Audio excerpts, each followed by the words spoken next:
கர்த்தருடைய பரிசுத்த நாமத்துக்கு மகிமை உண்டாவதாக. Glory be unto the holy name of the Lord. 92ஆம் சங்கீதம் 12-13 வசனங்களை நாம் வாசிக்க கேட்கலாம். The 92nd Psalm verses 12 and 13. The righteous shall flourish like the palm tree, he shall grow like a cedar in Lebanon. Those that be planted in the house of the Lord shall flourish in the courts of our God. நீதிமான் பனையை போல் செழித்து லீபனோனிலுள்ள கேதுருவை போல் வளருவான். கர்த்தருடைய ஆலயத்திலே நாட்டப்பட்டவர்கள் எங்கள் தேவனுடைய பிரகாரங்களில் செழித்திருப்பார்கள். கர்த்தருடைய பரிசுத்த நாமத்துக்கு மகிமை உண்டாவதாக. Glory be unto the holy name of the Lord. இன்றைய மெசேஜ் கர்த்தருடைய ஆலயத்தில் நாட்டப்பட்டவர்கள். Today's message is those who are planted in the house of the Lord. தேவனுடைய ஆலயத்தில் நாட்டப்பட்டவர்கள் என்கிற தலைப்பிலே நாம் இன்றைக்கு கர்த்தருடைய வார்த்தையை கேட்கலாம். We shall hear the word of God under the title those who planted in the house of the Lord. உலகத்திலே பலவிதமான விருட்சங்களை குறித்து நாம் பார்க்க முடியும். We read about various trees in the world. ஆனால் ஆவிக்குரிய வாழ்க்கை ஒரு விருட்சத்தின் வாழ்க்கையோடு ஒப்பிட்டு சொல்லப்பட்டிருக்கிறது. Our spiritual life is compared to the life of a tree.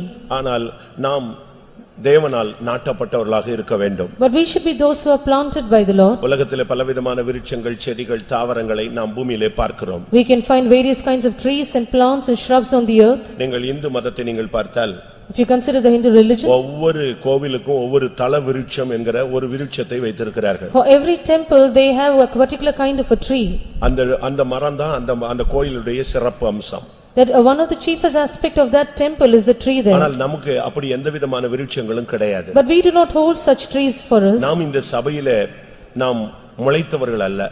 We have not sprouted in this church. நாம் வேறு ஒரு இடத்திலிருந்து பிடுங்கி நாட்டப்பட்டவர்கள். We are being plucked out from elsewhere and are planted here. அதனால்தான் வெட்டி எடுக்கப்பட்ட கன்மலையும் தோண்டி எடுக்கப்பட்ட துறவியை நினைத்துக்கொள் என்று வேதம் சுட்டிக்காட்டுகிறது. That is why the Bible points out to us saying, look unto the rock from whence you were hewn and the hole of the pit from where you were digged. நெல் வயல்களை நீங்கள் பார்த்தால், If you consider the fields, அங்கே அந்த நெல் வயல்களை நீங்கள் பார்த்தால், if you consider the wheat fields, அங்க என்ன நடக்கிறது? what happens there? அது ஒரு இடத்துல பாத்தியில அது விதைக்கப்பட்டிருக்கும். In one place it is being sown. அதுக்கு பிறகு அதை எடுத்து இன்னொரு இடத்துல என்ன செய்வாங்க? அந்த நாற்றை நடுவார்கள். It will be plucked out from there and planted elsewhere. அதனால இந்த வசனம் சொல்லுகிறது கர்த்தருடைய ஆலயத்தில் நாட்டப்பட்டவர்கள். That is why this scripture portion says those who are planted in the house of God. அவர்கள் எங்களுடைய தேவனுடைய ஆலயங்களில் செழித்திருப்பார்கள். They shall flourish in the house of the Lord. அப்ப தேவனுடைய ஆலயத்தில் நாட்டப்படுகிற ஒரு எக்ஸ்பீரியன்ஸ் இருக்கிறது. So there is an experience of being planted in the temple of God. ஆனால் தேவனுடைய ஆலயத்தில் முள்செடியை அவர் நாட்டுறதில்லை. But not to be planted as a thorny bush in the house of God. கோடிக்கணக்கான தாவரங்கள் இருந்தாலும் கர்த்தர் நாட்டுகிற சில விருட்சங்களை நான் உங்களுக்கு முன்பாக வைக்க விரும்புகிறேன். Though there are crores of plants, but I want to set before you certain trees which the Lord will plant. உன்னை தேவன் கண்ட இடத்தில் நாட்டும்படியாக அவர் விரும்புகிறது இல்ல. God does not desire to plant you in the place where you wish. அவர் தன்னுடைய ஆலயத்தில் உன்னை நாட்ட விரும்புகிறார். He wants to plant you in his house. நீ கர்த்தருடைய ஆலயத்தில் நாட்டப்பட்டால் அவருடைய ஆலய பிரகாரத்தில் நீ செழித்து ஓங்கி வளர வேண்டும். If you are planted in the house of the Lord, then you should flourish in the courts of the Lord. சுமார் 40 வருடங்கள் 20 வருடங்கள் 10 வருடங்கள் என்று நாம் கணக்கை சொல்லுகிறோம். We just consider the time or the amount, the period that we have lived for 40 years or 20 years and so on. அப்படியானால் நீங்கள் அத்தனை வருடங்களுக்கு முன்பாக இந்த சபையிலே நாட்டப்பட்டவர்கள். If that is so, you have been planted so many years in this church. நான் கேரளத்துல ஒரு இடத்துக்கு போயிருந்த பொழுது, When I went to a particular place at Kerala, அங்கே டீக் மியூசியம் என்று ஒன்று இருக்கிறது. தேக்குமர museum. there is one museum which was having the teak museum. அதாவது வேற எந்த பொருளுமே கிடையாது. No other materials there. அங்க டீக் அந்த தேக்கு மரத்துக்கு மாத்திரமே ஒரு மியூசியம் வச்சிருக்காங்க. Only for the teak wood they had a museum there. நான் அதுக்குள்ள போனேன். I went there. எத்தனையோ டிசைன் தேக்கு இருக்கு. There are various kinds of teak. ஒவ்வொரு நாட்டில உள்ள ஒவ்வொரு விதமான தேக்குகளை அங்க வச்சிருக்காங்க. The teak wood which is taken from various countries are placed there. அப்போ ஒரு தேக்கு மரத்தை கட் பண்ணி வச்சிருக்காங்க. அது இந்த ஹால்ல பாதிக்கு இருக்கும்னு நினைக்கிறேன். இந்த சைஸ்ல இருக்கும். One teak wood which was being hewn out. பெரிய size. It is half the size of this hall. அது வெட்டி அப்படியே வச்சிருக்காங்க. It was hewn out and placed there. அதுல அந்த மரத்தினுடைய வளர்ச்சி அதுல இருக்கு. The growth of the tree is mentioned there. உங்களுக்கு தெரியும் தமிழ்ல வைரம் பாஞ்சிருக்குன்னு சொல்லுவாங்க. In Tamil they would say so. நீங்க தேக்கு மரத்துல எல்லாம் பாத்தீங்கன்னா அதுல என்ன இருக்கு? ஒரு டிசைன் இருக்கும். அதுதான் அதனுடைய வளர்ச்சியினுடைய தன்மை. There will be a particular design that is found on the teak tree which is a growth that is found there. அதுல போட்டுருக்கான் 1500 வருடம். அப்படி பாத்தீங்கன்னா 1500 ரவுண்ட் இருக்கு. He is mentioned there as 1500 years. It means it has 1500 circles. Ghajini எப்போ வந்தான்னு சொல்லி அதுல போட்டு அங்க அப்ப இருந்து இந்த மரம் என்ன செய்யுது? வளர்ந்து இத்தனை வருஷத்துக்கு பிறகு வெட்டப்பட்டதுன்னு வச்சிருக்கான். It is mentioned when it was planted and when it was, how long it grew and when it was hewn out, it is mentioned there. கர்த்தருடைய ஆலயத்துல நாட்டப்பட்டவர்கள். We are planted in the house of the Lord. அப்ப அந்த மரத்துக்கு ஒவ்வொரு வருஷம் வந்த உடனே அந்த வயதை குறிக்கிற மாதிரி ஒரு ரவுண்ட் ஒரு வைரம் பாய்ஞ்ச ஒரு அனுபவம் உண்டாகுது. So as 1 year is passed by, there is one circle which is found on the tree. அப்ப நீங்க ரட்சிக்கப்பட்டு அபிஷேகம் பெற்று இந்த சபையில வந்து பரிசுத்தவான்களுடைய ஒளியில் உள்ள பரிசுத்தவான்களுடைய சுதந்திரத்துல வந்து இத்தனை வருஷம் ஆச்சே, நீங்க எவ்வளவு ஸ்ட்ராங்கா ஆயிருக்கணும்? You have been saved, you have been anointed, you have come into the fellowship of the saints in the light, and so many years have passed by. How strong you must be? நீ கர்த்தருடைய ஆலயத்தில் நாட்டப்பட்டவனா? Are you planted in the house of the Lord? அதுதான் இன்னைக்கு கேள்வி. This is the question today. அப்படி கர்த்தருடைய ஆலயத்தில் நாட்டப்பட்டால் உன்னுடைய வாழ்க்கை எப்படி இருக்க வேண்டும்? If you are planted in the house of the Lord, how should your life be? நான் அடிக்கடி சொல்லுவேன், நாம் இந்த சபையினுடைய சந்தாதாரர் அல்ல. As I often say, we are not subscribers of this church. ஏதோ வந்து காணிக்கை கொடுத்துட்டு மொய் எழுதிட்டு போற மாதிரி வர்ற டீம் அல்ல. We are not a group which will just give the offering and leave the place. ஒரு வெல்விஷரும் அல்ல. We are not a well-wisher of the church. சபையினுடைய அனுதாபிகள் அல்ல நாம் எல்லாரும். We are not just subscriber or just a member of the church. எப்படி நடக்குதுன்னு பார்க்கிற ஆடியன்ஸும் அல்ல. We are not just spectators or audience of the church. நாம் தான் இந்த சபையினுடைய உறுப்பினர்கள். We are the members of the church. நாம் தான் இந்த சபையினுடைய முதுகெலும்புகள். We are the backbone of the church. நாம் தான் இந்த சபையினுடைய தூண்கள். We are the pillars of the church. நீங்க அத குறித்து பைபிள்ல பல இடங்கள்ல நீங்க பார்க்க முடியும். Various points of the Bible you can read concerning ஆனா this. கர்த்தர் என்ன சொல்லுகிறார்? என்னுடைய ஆலயத்தில் நான் உன்னை நாட்டி இருக்கிறேன். But the Lord says, I have planted you in my house. ஒருவேளை நீங்க காட்டுல இருந்திருக்கலாம். Perhaps you were in the forest. நீங்க வேணா பாருங்க, இந்த உங்க வீடுகள்ல நீங்க குரோட்டன்ஸ் செடிகள்லாம் வாங்கி வைக்கிறீங்க. You grow the crotons at your homes. அப்படிதானே? Isn't that true? பலவிதமான குரோட்டன்ஸ் வாங்குறாங்க. அதுக்காக லட்சக்கணக்கில் செலவழிக்கிற ஊழியக்காரங்க இருக்காங்க, விசுவாசி இருக்காங்க. There are servants of God and believers who spend lakhs for growing up these crotons. செடிகளுக்கு மட்டுமே Only for the plants. மாசம் ஆயிரக்கணக்கில் வருஷத்துல லட்சக்கணக்கில் செலவழிக்கிற விசுவாசிகள் இருக்காங்க. There are believers who spend almost thousands and lakhs for the tree or the plants. நீங்க சில நாடுகள்ல இல்ல நம்ம இந்தியாவிலே சில காடுகளுக்கு போங்க, அங்க இந்த செடி எல்லாம் இருக்கு. If you go to India or to other countries in the forest, you can find these plants. அங்க இருக்கத செலக்ட் பண்ணி ஒருத்தர் வியாபாரி கொண்டு வந்துட்டான், அது இவனுக்கு பிடிச்சிருக்கு, அது சேல்ஸ் ஆகி இப்ப நல்ல வீட்ல வந்து உட்கார்ந்திருக்கு. அது எங்கேயோ இருந்தது. A man had found it from the forest and brought it for a sale, and somebody has brought it and now it is in the house. It was found elsewhere once. நம்ம இப்ப pineapple எல்லாம் இங்க வந்து காசு கொடுத்து வாங்குறோம். We buy pineapples for சில இடங்களுக்கு போனீங்கன்னா ஃபென்ஸே அதுதான். அது ஒரு முள்ளு செடி. அதனால ஃபென்ஸுக்கு தான் எதை வச்சு விட்டுருக்கான்? பைனாப்பிள் வச்சிருக்கான். ஆடு கீடு டப்புன்னு வந்துட கூடாது, மனுஷன் சடார்னு தாண்டிட கூடாதுன்னு எதை வச்சிருக்கான்? முள்ளு செடிக்கு பதில் இதை வச்சிருக்கான். In Kerala you find certain houses which are being fenced with the pineapple tree.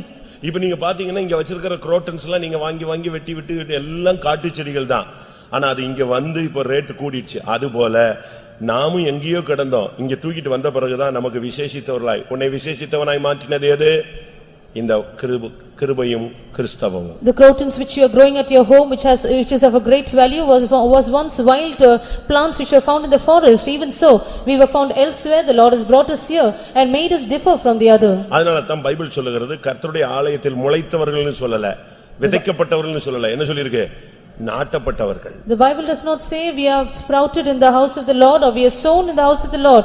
We are planted in the house of the Lord. கர்த்தருடைய ஆலயம்னா அங்க தேவனுடைய பெட்டி இருக்கும்.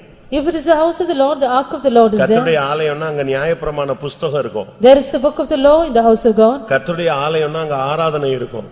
There is a worship in the house of the Lord. கர்த்தருடைய ஆலயம் சொன்னா கர்த்தருடைய பொக்கிஷம் இருக்கும். There is a treasure in the house of the Lord. கர்த்தருடைய ஆலயம் சொன்னா கர்த்தருடைய நாமம் இருக்கும். The name of the Lord is found in the temple of God. கர்த்தருடைய நாமம் கர்த்தருடைய ஆலயம் சொன்னா அங்க ஊழியக்காரங்க இருப்பாங்க. The servants of God are found in the house of the Lord. ஆனா இங்கே சொல்லிருக்கு, கர்த்தருடைய ஆலயத்துல நான் உன்னை நாட்டி வச்சிருக்கேன்னு சொல்றார். But here it is said, the Lord says, I have planted you in the house of God. இப்படி தேவன் நம்மை விசேஷித்தவர்களாக மனதில வைத்து இந்த சபையில உன்னை நாட்டி இருக்கிறார். Likewise the Lord has had us specially in his mind and has planted us in the church. எப்படி எல்லாத்தையும் கொண்டு வந்து நாட்டிறாரா? As he brought all of us and planted உன்னை us என்னை எப்படி எந்த நினைவுல நம்ம எந்த விருட்சமாக நாட்டுகிறார்? as what tree has the Lord planted us in his அதைத்தான் house? நாம் இந்த நாட்களில் விளங்கிக் கொள்ள வேண்டியது அவசியம். This is what we need to understand these days. இப்ப பாருங்க, சமீப காலமா இருக்கிற கருவேல மரத்தை மொத்தத்தையும் புடுங்க சொல்லி ஹைகோர்ட் ஆர்டர் கொடுத்துட்டான். In the recent times, சீமை கருவேலை மரங்கள் எல்லாம் முள்ளு மரத்தெல்லாம் புடுங்க சொல்லிட்டான். He has asked to pluck out all the thorny bushes around. அப்ப நாம ஒரு முள்ளு மரமா இருந்தா ஒரு டைம் வரும்பொழுது நம்மளையும் சபைக்குள்ள இருந்தா கூட என்ன செய்வாரு? பிடுங்கி வெளியே போட சொல்லுவார். So if we are a thorny tree, then at one time the Lord will ask us to be plucked out of the church and cast out. அதனுடைய முடிவு சுட்டெரிக்கப்படுவது என்று எபிரேயர் 6 அதிகாரத்திலே நாம் வாசிக்கிறோம். Hebrews chapter 6 says the end of it will be burnt with fire. அடிக்கடி மழை பெய்கிறது. Often it is raining. ஆனால் அதை குடித்து தனக்கு ஏற்ற பயிரை கொடுத்தால் அது ஆசீர்வாதம் பெறும். If it will bring forth the herbs, having drunk of the water, it will bring blessing. முள் செடியை கொடுத்தால் அது சபிக்கப்படுவது என்று எபிரேயர் 6, 7, 8 வசனங்களிலே பார்க்கலாம். Hebrews chapter 6 verses 7 and 8 says if it will bring forth thorns and briars, it is cursed. இங்கே கர்த்தருடைய ஆலயத்தில் நாட்டப்பட்டவர்கள், Those who planted in the house of God. கர்த்தர் உன்னையும் என்னையும் சபையிலே எப்படி நாட்டுகிறார்? How has the Lord planted you and me in the house of God? என்னாகமம் 24 அதிகாரம் 6 வசனம். Numbers chapter 24 verse 6. என்னாகமம் 24, 6. அவைகள் பரவி போகிற ஆறுகளைப் போலவும் நதியோரத்திலுள்ள தோட்டங்களைப் போலவும் கர்த்தர் நாட்டின சந்தன மரங்களைப் போலவும், கர்த்தர் நாட்டின சந்தன மரங்கள், as the trees of line aloes which the Lord had ஆண்டவர் planted. இந்த சபையில உன்னையும் என்னையும் ஒரு சந்தன மரமாக நாட்டுகிறார். The Lord has planted you and me as a line aloe tree in the house of God. சந்தன மரங்களை நீங்க பல தேசங்கள்ல ரோட்லயே பார்க்கலாம், வீட்லயே பார்க்கலாம். You can find the sandalwood trees in the various countries on the roads, even in the houses. அத பார்த்த உடனே சந்தன மரம் நமக்கெல்லாம் நம்மள மாதிரி ஆளுங்களுக்கு கண்டுபிடிக்க தெரியாது. People like us do not know to easily spot out that tree. அத பார்த்த உடனே அப்படி ரொம்ப பளபளப்பா அழகா நான் தான் சந்தனம் அப்படினு வெளியே சொல்ற மாதிரி நமக்கு தெரியாது. It will not give an appearance which is glittering to find out that it is a sandalwood tree.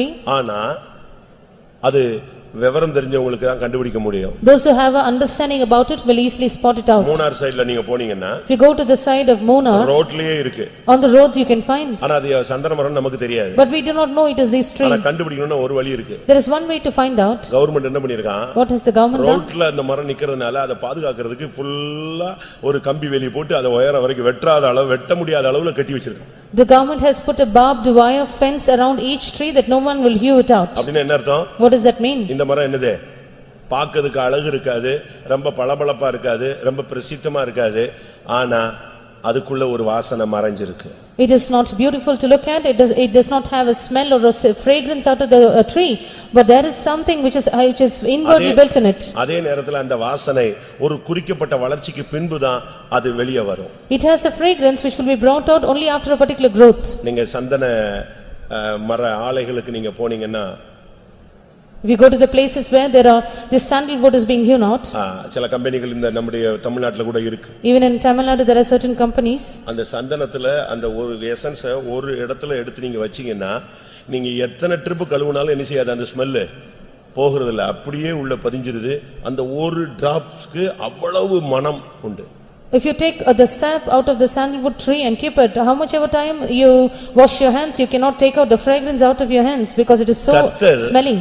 இந்த சபையில நம்ம கர்த்தருடைய ஆலயத்துல நம்ம நாட்டினதின் நோக்கம் கர்த்தருடைய நாம மகிமைக்காக, வாசனை வீசக்கூடிய ஒரு வாழ்க்கைக்காக. The purpose for which the Lord has brought us and planted us in the house of God is that for the glory of the name of the Lord, that we should bring forth a good fragrance unto the Lord. அதை உங்க மனசுல எழுதி வச்சுக்கங்க. You should write it in your minds. சந்தனத்தினுடைய நோக்கம் வாசனை. The purpose for the aloe tree is to bring forth நீ fragrance. வாசனை வீசணும்னா அழகா இருந்தா வாசனை வீச முடியாது, நீ சந்தன மரமாக மாறணும். If you are to give forth a good fragrance, it is not because you are beautiful you can bring forth a fragrance, but only if you are a sandalwood tree you can bring forth a அது fragrance. எங்க நாட்டினாலும் அந்த வாசனை உண்டு.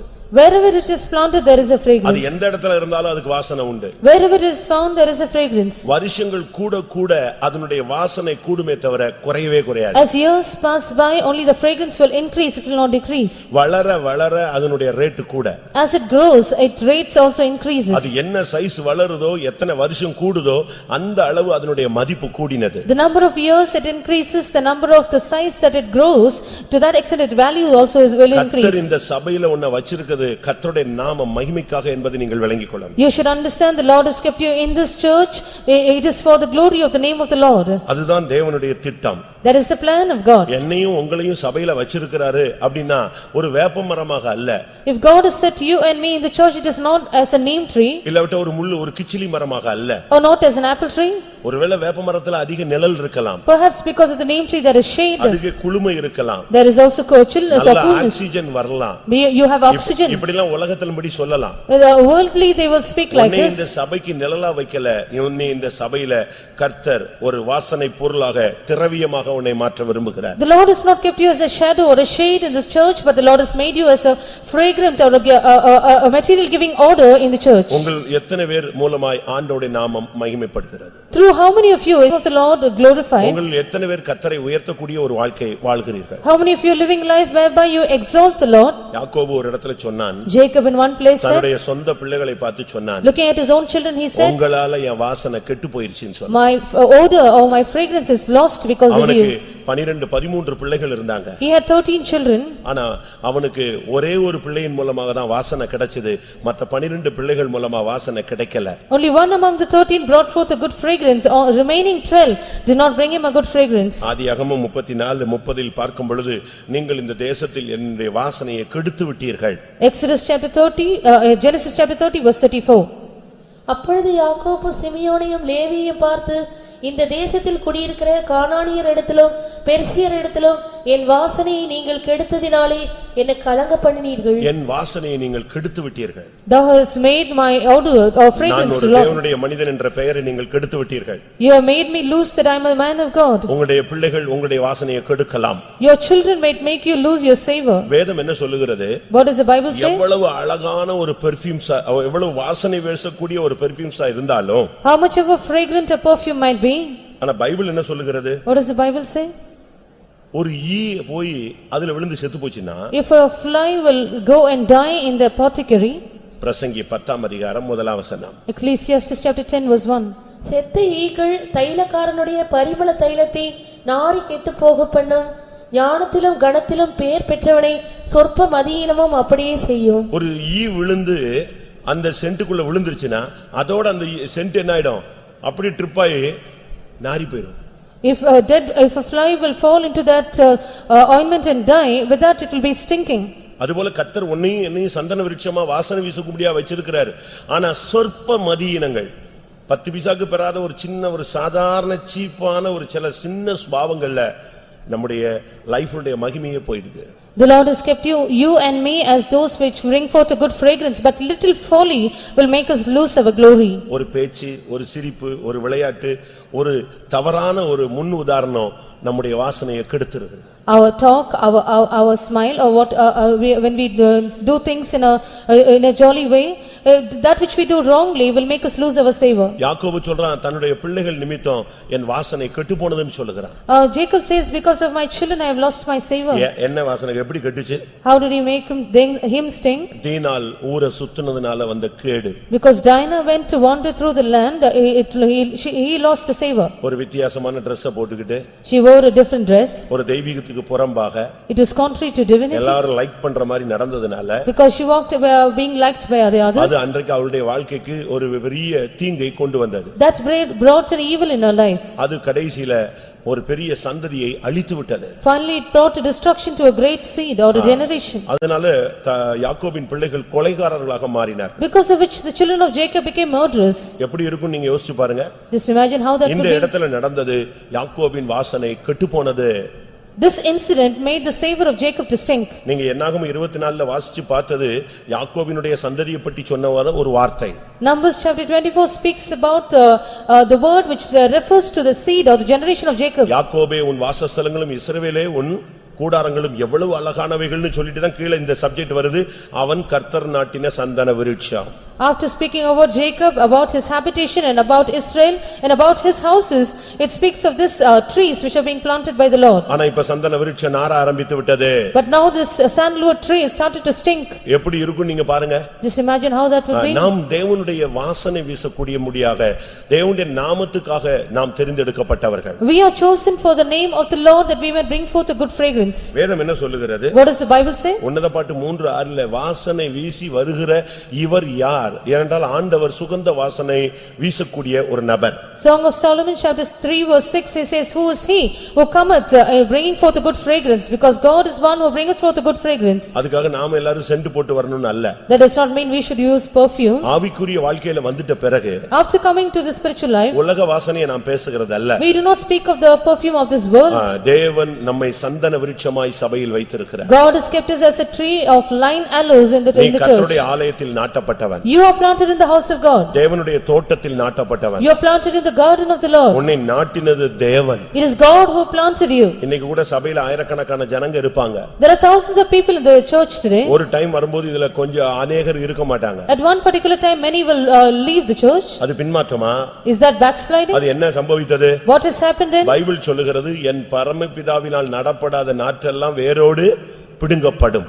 The Bible says, that which is not planted by my heavenly Father shall be uprooted. மத்தேயு 15:13 அதை சுட்டிக்காட்டுகிறது. Matthew 15:13 points out to this. என்னுடைய பிதாவினால் நாட்டப்படாத பரமபிதாவினால் நாட்டப்படாத நாற்றுகள் எல்லாம் வேரோடு பிடுங்கப்படக்கூடிய ஒரு நேரம் வரும். அப்பதான் உண்மையான கிறிஸ்தவர்கள் யார், சபைக்காக நிற்கிற சந்தன விருட்சங்கள் எது என்பதை கண்டுபிடிக்க இயலும். Every plant which my heavenly Father has not planted shall be rooted up.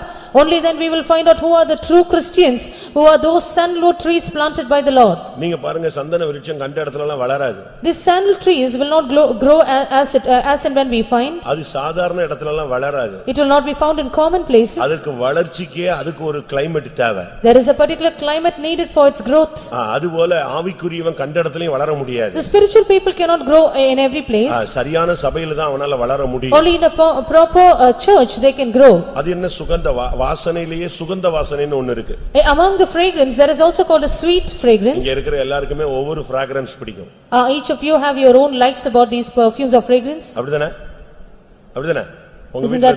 உங்க வீட்ல வாங்கி வச்சிருப்பீங்களா ரூம் ஃப்ரெஷனர், ஏர் ஃப்ரெஷனர் இதெல்லாம் வாங்கி வச்சிருப்பீங்க. அதுல பாத்தீங்கன்னா ஒவ்வொரு fragrance போட்டுருப்பான். அதுல உங்களுக்கு ஒருவேளை நீங்க மல்லிகை பூவை விட்டா கூட அதை விட முடியாது. இதுல வாங்கி வச்சிருப்பாங்க. You might have the room freshener or the air freshener at your homes. You might have a particular like for a particular fragrance. அப்படிதானே? நம்ம ஆளுங்கெல்லாம் பூக்களை விட்டுட்டாங்க. ஆனா பிளாஸ்டிக் பூவை கூட விட முடியாம பொக்கே மாதிரி வீட்டுல 4-5 தொங்க விட்டுருக்காங்க. எப்படியாவது அது பிளாஸ்டிக் ரூபத்திலேயாவது வீட்டுக்குள்ள வந்துடணும்னு அவங்களுக்கு ஆசை. அப்படி இல்ல இந்த ஸ்லைட்லயாவது தலையில நெஞ்சுக்கணும், சைடு குத்திக்கணும், அதுலயாவது 2 பூவை வைக்கணும் தான் பிள்ளைகளுக்கு. அது பிளாஸ்டிக் தான் காலத்துக்கு அழியாததே. They want to wear these flowers at least in the form of the plastic flowers, or at least in their clips which they put for their children. அப்படிதானே? எப்படியோ நமக்கு சில fragrance பிடிக்குது. Somehow we want some fragrance. ஆனா ஆண்டவருக்கு பிடிச்ச வாசனை என்ன? But which is that fragrance which the Lord likes? ஏசாயா 11ஆம் அதிகாரம் 3ஆம் வசனத்தை பார்க்கும் பொழுது, Isaiah chapter 11 verse 3, கர்த்தருக்கு பயப்படுதல் அவருக்கு உகந்த வாசனையாய் இருக்கும். ஆண்டவருக்கு பயப்படுதல் அவருக்கு உகந்ததான ஒரு வாசனை. So fearing the Lord is a sweet fragrance unto the Lord. அவர் ஒரு சுகந்த வாசனையை விரும்புறார்னு சொன்னா அது உனக்குள்ளும் எனக்குள்ளும் இருக்கிறதான அந்த சந்தன விருட்சத்தின் வாசனையாகிய கர்த்தருக்கு பயப்படுகிற பயம்.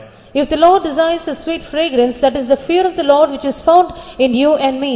கர்த்தருக்கு பயப்படுதலே ஞானத்தின் ஆரம்பம். The fear of the Lord is the beginning of wisdom. கர்த்தருக்கு பயப்படுகிற மனிதனை தான் கர்த்தர் தேடிக்கொண்டே வருகிறார். The Lord is seeking for a man who would fear the Lord. நீ தேவனுக்கு எவ்வளவு பயப்படுகிறாய்? How much do you fear God? தேவனுக்கு எவ்வளவு நீ கீழ்ப்படிகிறாய்? How much are you obedient to the Lord? நீங்கள் வேதத்தில் நீங்க பார்க்கும் பொழுது, If you consider in the Bible, நோவாவின் காலத்துல பூமி அழிக்கப்படுகிறது, உலகம் அழிக்கப்படுகிறது. during the days of Noah, the earth was destroyed. முழுவதுமாக அழிஞ்சு ஒரு புதிய சந்ததி உருவாகிறது. The whole world was destroyed and there was a new generation formed. வெளியே வந்த பொழுது Noah பலியிட்டான். After having come out of the ark, Noah offered a sacrifice. தேவன் அந்த சுகந்த வாசனையை முகர்ந்தார். The Lord smelled the sweet savor. அப்படினா என்ன அர்த்தம்? What does it mean? கர்த்தர் விரும்புகிற சுகந்த வாசனை என்பது ஒன்று கர்த்தருக்கு பயப்படுகிற பயம், இரண்டாவது உன்னுடைய விசுவாசமாகிய பலி, வானபலியாய் வார்க்கப்படுகிற தியாகமுள்ள ஒரு பிரதிஷ்டை உள்ள ஒரு வாழ்க்கை. So the sweet smelling savor which the Lord desires is the offering of your faith, which is to offer yourself as a drink offering. அப்படியானால் நாம் இந்த சபையில நாட்டப்பட்டு கர்த்தருடைய ஆலயத்துல நாட்டப்பட்டு எத்தனை வருடங்கள் ஆகிவிட்டது? So how many years have passed by being planted in the house of God? இன்றைக்கு நம்முடைய வாழ்க்கை எப்படி இருக்கிறது? How is our life today? நம்மை குறித்து உலகம் என்ன பேசுகிறது? What does the world speak about today? உங்களுடைய குடும்பம் என்ன பேசுகிறது? What does your family speak about? உங்களுடைய நண்பர்கள் மத்தியில உங்களை பத்தி டாக் என்ன? What is the talk about you among your friends? Even நம்முடைய சர்ச்சில நம்மை பத்தி சாட்சி என்ன? What is our testimony in the church? பரலோகம் நம்மை குறித்து என்ன சாட்சி What கொடுக்கிறது? does heaven testify about us? இதுதான் ரொம்ப முக்கியமானது பிரியமானவர்களே. Beloved ones, that is very important. கர்த்தர் உன்னை சந்தன விருட்சமாக சபையில வைத்திருக்கிறார். The Lord has placed you as a sandalwood tree in the house of இந்த God. சபைக்கு நீ ஒரு சந்தன விருட்சம். You are a sandal tree in the church. சந்தன விருட்சத்துல ரொம்ப அழகான பூக்கள் கிடையாது. There are no beautiful flowers in the tree. ரொம்ப அழகான பெரிய இலைகள் கிடையாது. There are no beautiful leaves in the tree. அந்த மரத்தை பார்த்த உடனே ஒரு அட்ராக்டிவா இருக்கிற அந்த தன்மை கிடையாது. The tree does not give an attractive appearance. ஆனா அது வளர வளர அதுக்கு உள்ளே ஒரு சுகந்த வாசனை உருவாகிக் கொண்டே வளருது. But as it grows higher and higher, there is a sweet savor or a fragrance which is formed in the tree. அதனாலதான் இந்த மார்க்கம் உங்களை உலக ஆடம்பரத்துக்கு ஒத்துக்கொள்ள முடிகிறது இல்ல. That is why this religion does not agree with the worldly adorning. இது வேண்டாம், No to அது this, வேண்டாம், no to that. இதை விட்டுரு, Forsake இது them. குப்பை, This is இது dust. நஷ்டம், This is loss. இதை விட்டு கொடுத்துரு, Just forgo with them. தாழ்ந்து போயிடு, Just cast them away. சகிச்சுக்கோ, You endure. நஷ்டத்தை ஏத்துக்க. You take the loss. இதெல்லாம் நாங்க சொல்லி கொடுக்கிறதுக்கு காரணம் உலக பிரகாரமா பார்த்தா இதெல்லாமே பைத்தியக்காரத்தனம். We teach you all this, but in the worldly manner this is foolishness. ஆனா பைபிள் என்ன சொல்லுகிறது? What does the Bible say?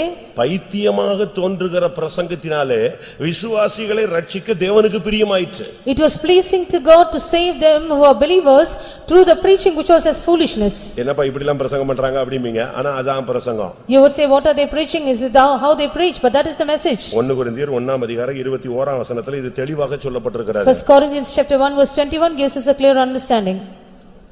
எப்படியெனில் தேவ ஞானத்துக்கு ஏற்றபடி உலகமானது சுய ஞானத்தினாலே தேவனை அறியாதிருக்கையில் பைத்தியமாக தோன்றுகிற பிரசங்கத்தினாலே விசுவாசிகளை ரட்சிக்க தேவனுக்கு பிரியமாயிற்று. எந்த பிரசங்கம்? Which is that preaching? Hallelujah amen அப்படிங்கற பிரசங்கம் அல்ல. It is not a message whereby we say hallelujah amen. எல்லாரும் கை தட்டுவோம் எல்லாரும் அப்படின்லாம் சொல்றதெல்லாம் நமக்கு இந்த வேலை எல்லாம் கிடையாது. We do not have the work of saying let us all clap our hands. என்ன நம்ம பிரசங்கம் என்னது? What is our message? சிலுவை சுமப்பாயாக. You bear the cross. அடிச்சா அடி வாங்கிக் கொள்வாயாக. If you are being smitten, take up the beating. விட்டுடு, 1 மைல் தூரம் கூப்பிட்டானா 2 மைல் தூரம் போ, ஒன்னு கேட்டானா 2ஐயும் கொடுத்துரு. இப்படி நம்ம சொல்றோம். இத கேட்கும்போது உங்களுக்கு வித்தியாசமா இருக்கும். ஆனா பைபிள் சொல்லுகிறது பைத்தியமாய் தோன்றுகிற பிரசங்கத்தினாலே விசுவாசிகளை ரட்சிக்க தேவனுக்கு பிரியமாயிற்று. If you are asked to go 1 mile, you have to go 2 miles and so on. This is what we preach. But the Bible says, it pleased God by the foolishness of preaching to save them that believe. ஒரு சர்ச்சில சந்தன மரத்தை வச்சு வளர்த்தாங்க.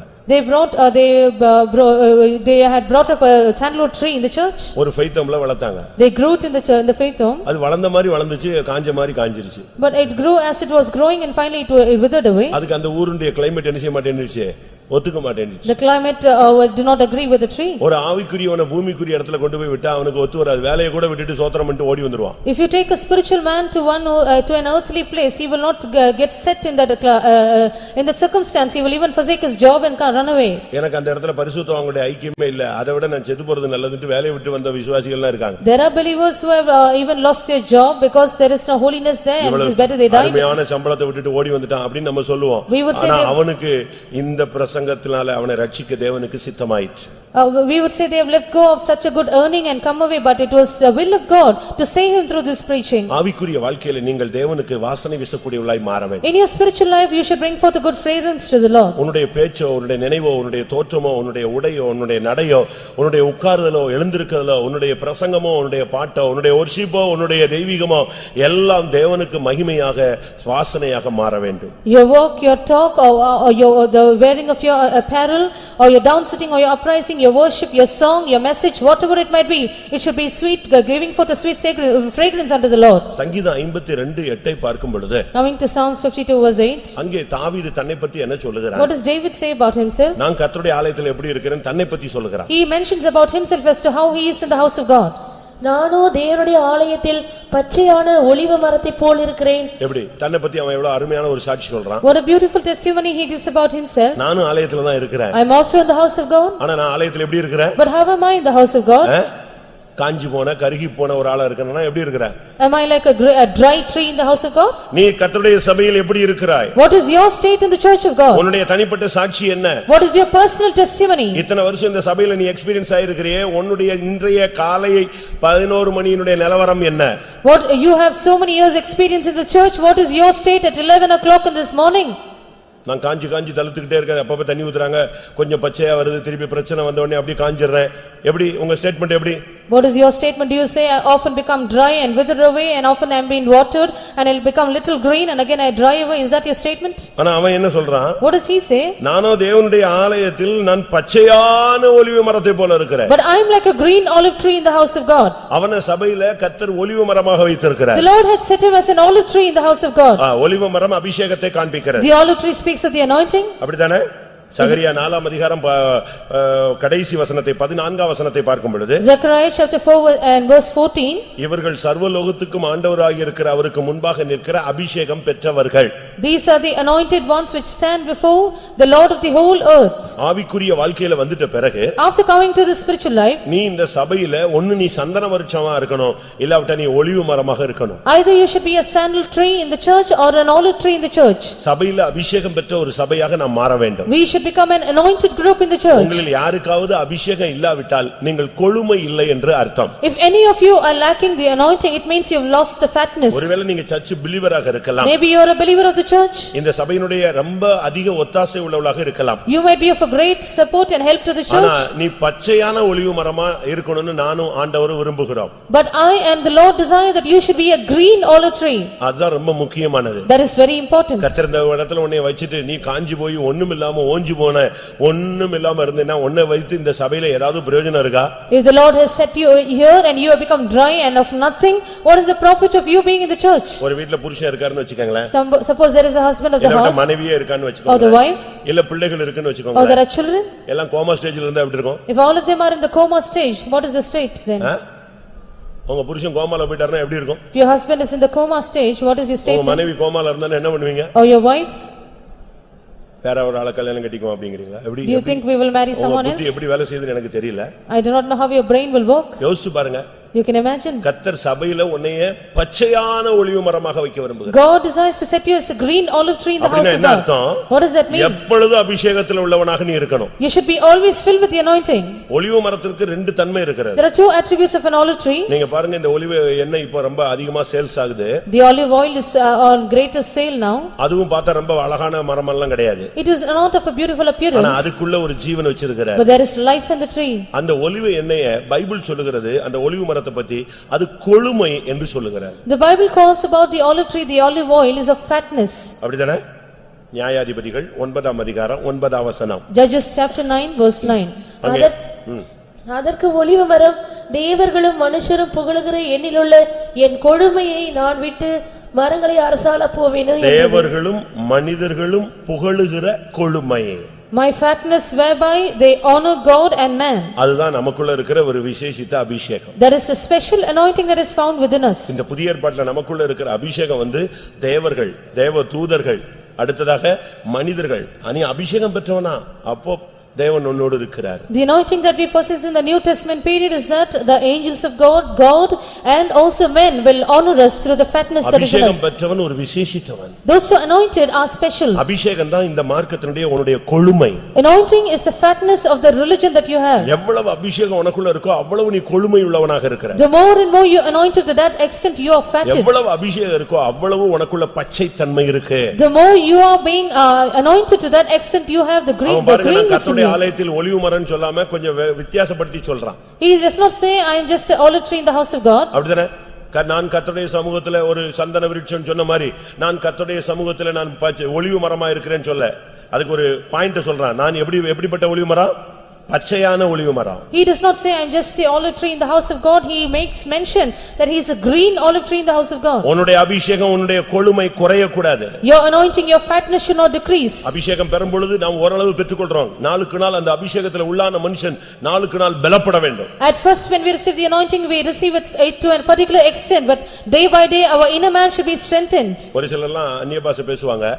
30 வருஷத்துக்கு முன்னால பெற்றதையே பேசிட்டு இருப்பாங்க. சபையில உள்ள அவ்வளவுரும் கேட்டு அத மனப்பாடமா பண்ணி வச்சிருப்பான். Certain people will speak with the unknown tongues. They would speak the same tongues which they received 30 years back, and all those who hear it will speak the same. தவறு. That is wrong. பைபிள் என்ன சொல்லுகிறது? What does the Bible say? அவர்கள் நவமான பாஷைகளை பேசுவார்கள். They will speak with new tongues. அப்போ அபிஷேகத்திலும் என்ன இருக்கு? தீத்து 3:5 படி பரிசுத்த ஆவியின் புதிதாகுதலினால் உங்களை ரட்சிக்கிறார். According to Titus 3:5, he saves you by the renewing of the Holy Ghost. ஒரு பையனை பத்தி டீச்சர் வீட்டுக்கு நோட் கொடுத்து விட்டாரு. Parents கூட்டுவாங்க. A teacher sent a note about the son to bring his parents. அப்ப வந்தாரு, அவங்க பேரண்ட் வந்தாரு. The parents came. அவங்க ஓரளவு படிக்காதவங்க, பாவப்பட்டவங்க. They were a kind of illiterate people. அவங்க பையன் இங்கிலீஷ்ல தேற மாட்டான் போல தெரியுதே அப்படினாங்க. They said your son will not pass the English subject. ரொம்ப டல்லா இருக்கான். He is very dull headed. ஒண்ணுமே தெரியல. He does not know anything. ஒண்ணும் தெரியாத பையனை போய் இங்க சேர்த்து விட்டீங்க. He is a dumb and dull-headed person, son என்னங்க here. அப்படி சொல்றீங்க? டெய்லி என் பையன் இங்கிலீஷ் பயங்கரமா படிச்சுக்கிட்டு இருக்கான் வீட்ல. அவன் படிக்கிறத கேட்டு எனக்கே இங்கிலீஷ் தெரிஞ்சு போச்சுன்னு சொன்னான். The father said, "What do you say like this? My son is learning English every day. Hearing him, I am also speaking in English." உடனே டீச்சருக்கு ஆச்சரியமா இருந்துச்சு. என்ன பையன் ஸ்கூல்ல ஒன்னும் உருப்படியா படிக்கல, வீட்ல பயங்கரமா படிக்கிறான்னு சொல்றான். The teacher was amazed because the child does not அப்படி learn well என்னையா in English. இங்கிலீஷ் படிச்சிட்ட அப்படின்னு கேட்டான். டீச்சர் கேட்டார். The teacher asked the boy, அடபடன்னு அந்த தகப்பன் ABCD 26 சொல்லி முடிச்சிட்டான். என்ன அட்டகாசமா என் பையன் டெய்லி படிக்கிறான், நானே கத்துக்கிட்ட, நீ என்ன அப்படி சொல்றேன்? The father கடைசில படிச்சது என்னது? பிள்ளை படிச்சது டெய்லி எதுதான் படிச்சிருக்கான்? ABCD தான். அதே மாதிரி நம்ம ஆளுங்களும் 32 வருஷத்துக்கு முன்னால உள்ள அந்நிய பாஷையே பேசி அவனை பார்த்த உடனே எல்லாரும் சொல்லும், இவ இப்ப பேச போறான் பாரு, இதைத்தான் பேசுவாமா. likewise even our people will speak the same unknown அபிஷேகத்துல tongues. புதுப்பிக்கப்படாத பச்சை இல்லாத ஒலிவு மரங்களாக சபையில இருக்க கூடாது. டெய்லி நீ புதிதாக கர்த்தரோடு பேசணும். We should not be like the olive trees which are not renewed in the anointing. We should be like the green olive tree. Every day you should speak with new tongues. Daily இயேசுவே இயேசுவேங்கறதுல நாட்கள் ஆக ஆக அந்த குழந்தை என்ன செய்ய ஆரம்பிக்கும்? முதல்ல பரியாச உதடு, அதுக்கு பிறகு என்னது? As days pass ஏசாயா by, 28 என்ன சொல்லிருக்கு? 11 பரியாச உதடுகளினாலும். ஒரு குழந்தை பேச ஆரம்பிக்கும் போது எப்படி பேசும்? நம்ம பியூரா தமிழ் இங்கிலீஷ்ல பேசிருமா? லிட்டரேச்சரோட when a baby starts to இலக்கியத்தோட speak, பேசிருமா? கிராமட்டிக்கலோட பேசிருமா? இல்ல. அதுக்கு தான் தமிழ் அழகா சொல்லுது, பரியாச உதடு. அந்த பிள்ளை பேசுறது நமக்கு என்ன செய்யாது? புரியாது. அந்த அம்மாவுக்கே ஒரு 2 மாசம் கழிச்சு தான் அவளுக்கே ட்ரைனிங் கிடைக்கும். ஓ, இதத்தான் பிள்ளை என்ன செய்றான், பேசுறான். அதுக்கு பிறகு அந்நிய பாஷை தெளிவா வரும். அதனாலதான் பரியாச உதடுகளினாலும் அந்நிய பாஷையினாலும் இந்த ஜனத்தோட பேசுவார். he will speak with stammering lips and with unknown tongues for these people. அப்படிதானே? திக்கி திக்கி பேசுறது. மலையாளத்துல விக்கி விக்கி பறையுதுன்னு சொல்லுவோம். It is not to speak with a slow tongue. நீங்க எப்படி பேசுறீங்க? What do you speak? அந்த ஸ்டார்டிங்ல உள்ள பரியாச உதடே உனக்கு இருக்கா, இல்ல இப்ப நீ தெளிவான அந்நிய பாஷை பேசுறியா? Are you still with the stammering lips or are you speaking clearly with the unknown tongues? நீ பேசுற அந்நிய பாஷைய அந்த மொழி தெரிஞ்சவன் கேட்டான்னா கரெக்டா சொல்லுவான், இந்த பாஷையில பேசுறாருமா. The unknown tongues that you use, if the person who belongs to that language will hear you, he will tell you what you're speaking. சவுதியில இருந்து ஒரு ஃபேமிலி என்னை பார்க்க வந்துச்சு. There was one family which came from Saudi to meet me. அவங்க பிள்ளையை கொண்டு போய் ஒரு சவுதியில ஒரு ஸ்கூல்ல சேர்த்திருக்காங்க. They joined their child to a particular school at Saudi. அவன் நான் நடத்தின மீட்டிங் வந்தா.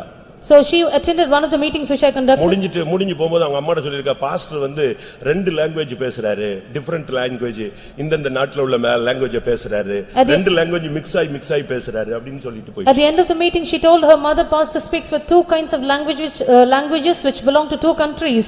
It is 2 different languages. நீங்க பேசுறது உங்களுக்கு ஒண்ணும் புரியாது.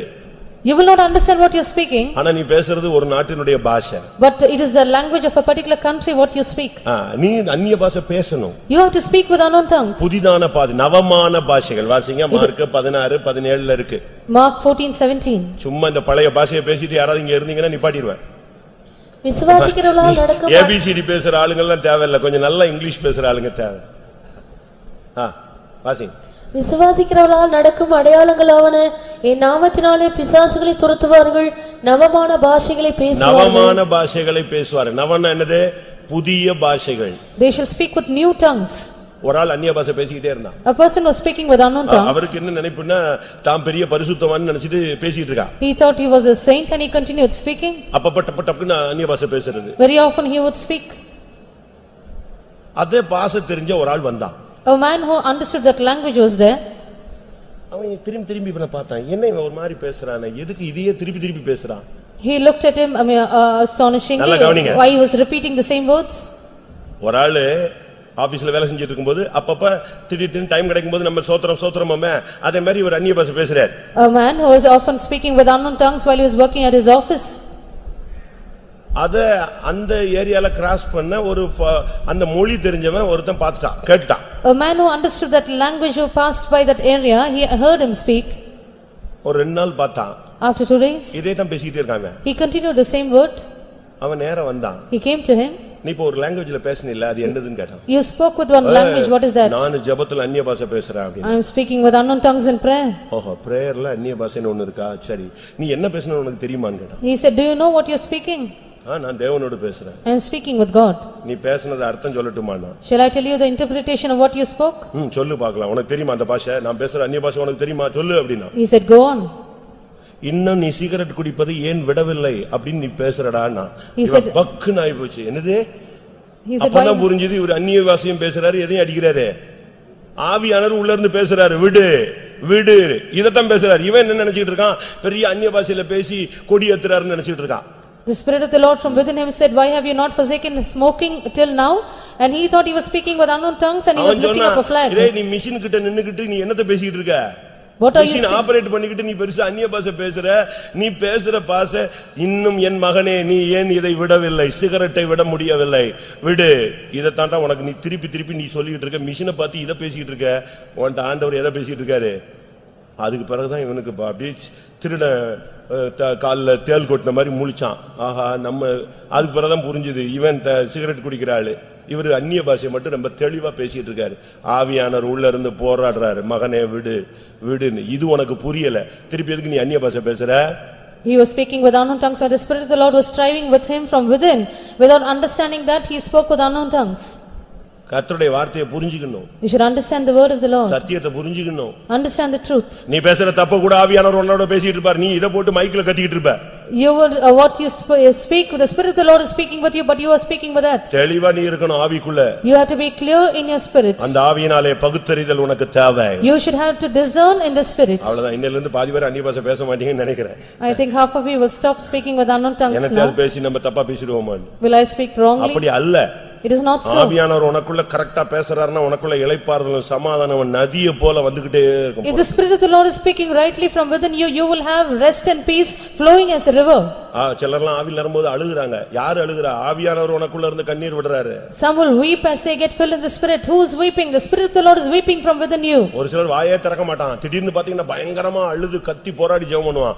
ஆவியானவர் வாக்கு கடங்காத பெருமூச்சுகளோட அவனுக்குள்ள இருந்து நினைக்கிறார், விண்ணப்பம் பண்ணுகிறார். Some will not open their mouth, but all of a sudden they will shout and make a loud noise and weep. It is the Spirit of the Lord who is speaking nano with groanings which தேவனுடைய cannot be ஆலயத்தில் uttered. பச்சையான ஒலிவ மரம் போல இருக்கிறேன். But I am like a green olive tree in the house of God. அதுக்கு தான் காத்திருப்பு கூட்டம் வச்சிருக்கிறோம், உன்னுடைய கொழுமையை அதிகரிக்க. For which we have the tarrying meeting, you have to increase your fatness. எத்தனை பேர் வந்தீங்க நேத்து? 15 பேரா 20 பேர் வந்தீங்க. How many of you attended the tarrying meeting? அப்ப எங்க கொழுமை இருக்கும்? நீ பச்சையான ஒலிவ மரமா? Are you a green olive tree? How can you have the fatness? யோசிச்சு பாருங்க. You can imagine. உங்களுக்கு பிசினஸ் முக்கியம், பணம் முக்கியம், வேலை முக்கியம், உங்களுக்கு பேரு புகழ் முக்கியம், எல்லாம் உங்களுக்கு 1008 பிசினஸ் வச்சிருக்கீங்க. ஆனா நீ கர்த்தருடைய ஆலயத்திலே பச்சையான ஒலிவ மரமாய் நாட்டப்பட்டவன். For you, your business, your money or your work, everything is important. You have 101 work to be done, but you are a green olive tree planted in the house of God. லூக்கா எழுதின சுவிசேஷம் 13ஆம் அதிகாரம் 6, 7, 8, 9 வசனங்களில் பார்க்கும் பொழுது Luke's Gospel chapter 13 verses 6, 7 and 8. அங்கே திராட்சை தோட்டத்திலே நடப்பட்ட சபையில் நாட்டப்பட்ட ஒரு அத்தி மரத்தை பார்க்கிறோம். We read about a fig tree which was planted in the church. அதை வெட்ட சொல்லுகிறார். It was asked to be cut off. இது நமக்கு எல்லாருக்கும் தெரிஞ்ச ஒரு subject. This is a subject we all know. இது ஒரு அத்தி மரம். It is a fig tree. நீ இந்த சபையிலே நாட்டப்பட்ட ஒரு ஆள். You are planted in the church. மத்தேயு 21:20 பார்க்கும் பொழுது ஒரு அத்தி மரத்தை இயேசு சபித்ததாக சொல்லப்பட்டிருக்கிறது. Matthew 21 verse 26 we read Jesus cursed a fig tree. அதுல இலைகள் இருந்தது, ஆனால் கனிகள் இல்லை. There were leaves but there were no fruits. அத்தி மரத்தினுடைய நோக்கம் தான் என்ன? What is the purpose of a fig tree? நியாயாதிபதிகள் 9ஆம் அதிகாரம் 11ஆம் வசனத்தை பார்க்கும் பொழுது Judges chapter 9 verse 11. அதற்கு அத்திமரம், நான் என் மதுரத்தையும் என் நற்கனியையும் விட்டு என்னுடைய மதுரத்தையும் என்னுடைய நற்கனியையும் நான் விட மாட்டேன். I will not forsake my sweetness and my good fruit. அத்தி மரத்துக்கு தேவன் 2 தன்மை வச்சிருக்கிறார். Two attributes of a fig tree. ஒன்று மதுரம், One is sweetness, மற்றொன்று நற்கனி. another is a good fruit. இந்த 2 தான் சபையில தேவன் உன்னை கொண்டு வந்ததுக்கு காரணம். These are the two reasons for which the Lord has brought you into நீ the இந்த church. சபையில மாறாவாக இருக்க கூடாது. You should not remain as Mara in the church, நீ இந்த சபைக்கு மதுரமாக மாற வேண்டும். but you should become a sweetness to the மாறா church. பத்தி உங்களுக்கு எல்லாருக்கும் தெரியும். You all are well aware of Mara. அந்த மாறா என்பது தனக்குள்ளேயே கசப்பு உள்ளது. Mara is a bitterness within us. அவங்க போய் சேர்ந்துட்டாங்கன்னா எல்லாரையும் கசப்பா மாத்திடுவாங்க. If they join there, they will make all the others bitter. ஒரு சிலர்லாம் பேசுனாங்கன்னா காரமா பேசுவாங்க. Some will speak with sharp words. நேத்து ஒரு பேப்பர்ல படிச்சேன். Yesterday I read in the papers. ஒரு மிளகாவை ஒருத்தன் கண்டுபிடிச்சிருக்கான். A person found ஒரு மிளகா சில்லி. a chili. மிளகா கண்டுபிடிச்சிருக்கான். He found it. நாக்குல வச்ச உடனே ஒரு நிமிஷத்துல புண்ணாயிடும், அந்த அளவு காரம். It is so, you place it in your mouth, immediately you will be found as wounds. எப்படி இருக்கும் நீங்க யோசிச்சு பாருங்க. You can imagine how that would be. இப்படிலாம் ஆளுங்க இருக்காங்க. There are people like that. காரசாரமான ஆளுங்கெல்லாம் இருக்காங்க. There are so hot and spicy ஒரே people. வார்த்தை சொன்னா போதும், அதுக்கு பிறகு புருஷன் சாகுற வரைக்கும் வாழவே மாட்டான், ஓடியே போயிடுவான். இதோ போதும்டா, வாழ்ந்ததும் போதும் பட்டதும் போதும். With one word the husband will run away, he will not live with you all through your life. கர்த்தர் உன்னை சில்லியாவா சபையில சில்லியாலாம் வைக்கல. Does God have you as a chili in the church? உன்னை கர்த்தர் மதுரமா வச்சிருக்காரு. God wants you to be sweetness in the church. ஒருவேளை மாறா வரலாம். Perhaps you might be நீ Mara. அத்திமரமா இருந்தா அதை எப்படி மாத்துவ? If you are a fig tree, மதுரமாய் மாற்றுவார். he will turn it to sweetness. பாருங்க, மாறா என்ற இடத்துல வந்த பொழுது தண்ணீர் கசப்பாக இருந்தது. When they came to a place called Mara, the water was bitter. கர்த்தர் சொன்னாரு, அந்த மரத்தை வெட்டி இதுக்குள்ள போடுங்க. The Lord said, cut off the tree and a branch அத and உள்ள place it போட்ட there. உடனே தண்ணீருடைய தன்மை மாறிடுச்சு. Once the branch was put into the water, கசப்பான வாழ்க்கைக்குள்ள சிலுவை மரம் வெட்டி வீழ்த்தப்பட்டு உள்ள விழுந்துச்சுனா உன் வாழ்க்கை இனிமையா மாறும். if the cross is cast into your bitter life, your life will become sweet. அப்படியானால் சபையில கர்த்தர் உன்னை வச்சிருக்கிறது அத்திமரமா வச்சிருக்கார். So the Lord has kept you as a fig tree in the church. இந்த சபைக்கு நீ ஒரு ஸ்வீட்டா ஒரு ஆளா இருக்கணும். You have to be a sweetness to the church. அப்படிதானே? அப்படி இருக்க முடியுமா? Is that உங்களுடைய possible? பேச்சு, உங்களுடைய செயல்கள் ஒரு மதுரமாக மாறணும். Your works, your actions, your speech should become sweet. பழைய காலத்துல நீங்க பலவிதமான கொடூரமானவங்களா இருக்கலாம். In the olden days you might be violent people. ஆனா கர்த்தர் உன்னை மாத்த முடியும். But God can change you. இரண்டாவது, அந்த அத்திமரத்தினுடைய தன்மை நற்கனிகள். The second attribute of the fig tree is good fruit. அந்த அத்திமரம் சொல்லிச்சு, என்னுடைய மதுரத்தையும் நான் விட மாட்டேன், என்னுடைய நற்கனியை நான் விட மாட்டேன். The fig tree said, I will not forsake my sweetness nor my good fruit. கர்த்தர் உன்னை சந்தன விருட்சமாக வைக்கிறார். God places you as a sandal tree. இல்லாவிட்டால் பச்சையான ஒலிவ மரமாக வைக்கிறார். Or a green olive tree. இல்லாவிட்டால் இந்த சபையில நீ ஒரு அத்தி மரமாக வைக்கிறார். Oh, you are placed as a fig tree in the church. அத்தியினுடைய ஒரு விலையேறப்பட்ட தன்மை என்ன தெரியுமா? What is the greatest attribute of a fig tree? ஒரு ராஜா ராஜ பிளவை என்கிற வியாதினால பாதிக்கப்பட்டான். There was one king who was being he was affected by who is Hezekiah. he was king Hezekiah. அவனுடைய முதுகுல ஒரு பெரிய கட்டி, அப்படி பாலம் மாதிரி, ராஜ பிளவைன்னு தமிழ்ல சொல்லுவாங்க. அந்த வியாதி வந்துருச்சு. He had a big boil on his back. மரணம் நெருங்கிட்டு இருக்கு. He was facing death. Death அவனுக்கு நெருங்கி He was வந்துருச்சு. getting closer to death. இப்ப தேவ மனுஷன் சொல்றான், Now the man of God நீ says, பிழைக்க மாட்ட, you will not live, நீ செத்து போவ, you will die. உன் ஃபேமிலி காரியத்தெல்லாம் முடிவுல கொண்டு வந்துருன்னு You சொல்றான். set right your house. அவன் சொல்றான், ஓன்னு அழுகுறான். He wept aloud. அப்ப மறுபடியும் அவனுக்கு ஒரு வார்த்தை கிடைக்கிறது, 15 வருஷம் உனக்கு நான் ஜீவ நாட்களை கூட்டி தரேன். Immediately he received the word of the Lord saying, I will add unto you 15 இந்த years. கேப்ல நடந்தது என்ன? What happened within this gap? ஒரு அத்திப்பழ அடைய கொண்டு வந்து எதுல போட்டாங்க? அந்த பிளவையில வச்சாங்க. They brought a cake of fig tree, fig leaves, and put it upon his boy. சுகமாகாது, செத்து போவான்னு தேவனே முடிவெடுத்த ஒரு ஆள் இந்த அத்திப்பழ அடைய வச்ச உடனே என்ன செய்தான்? டக்குன்னு சுகம் உண்டாயிடுச்சு. God himself decided that he would die, but when this cake of fig leaves were placed upon his boy, he இந்த was healed. சபையில நீ தெய்வீக சுகம் உள்ள ஒரு அத்தி மரமாக இருக்கணும். You have to be a fig tree which will bring forth divine healing in the church. உன்னை கர்த்தர் சபையில வச்சிருக்கிறது தெய்வீக சுகத்துல நிக்கிறதுக்கு தான் வச்சிருக்கிறார். God has brought you into this church to stand for divine healing. ஒரு புதிய ஏற்பாட்டு சபையினுடைய ஒரு சந்ததியாக கர்த்தர் தெய்வீக சுகத்துக்கு சாட்சியாக தான் உன்னை சபையில வச்சிருக்கிறார். God has set you as a witness or a testimony for the New Testament generation to stand for the divine healing. நீ கர்த்தர் என்னை குணமாக்குறார்னு சொல்லாம ரோட்ல போறவனா கர்த்தர் என்னை குணமாக்குறார்னு சொல்லுவான். Instead of you testifying that God has healed me, will the man who is walking around in the road பைபிளை testify? தூக்குன நீ, அபிஷேகம் பெற்ற நீ, பொலியில் உள்ள பரிசுத்தவான்களுடைய சபையில இருக்கிறேன்னு சொல்ற நீ கர்த்தர் என்னை சுகமாக்குறார்னு சொல்லாம வேற எவன் சொல்ல முடியும்? You who are anointed and saved, you who are the fellowship of the saints and light, instead of you testifying, who else will witness?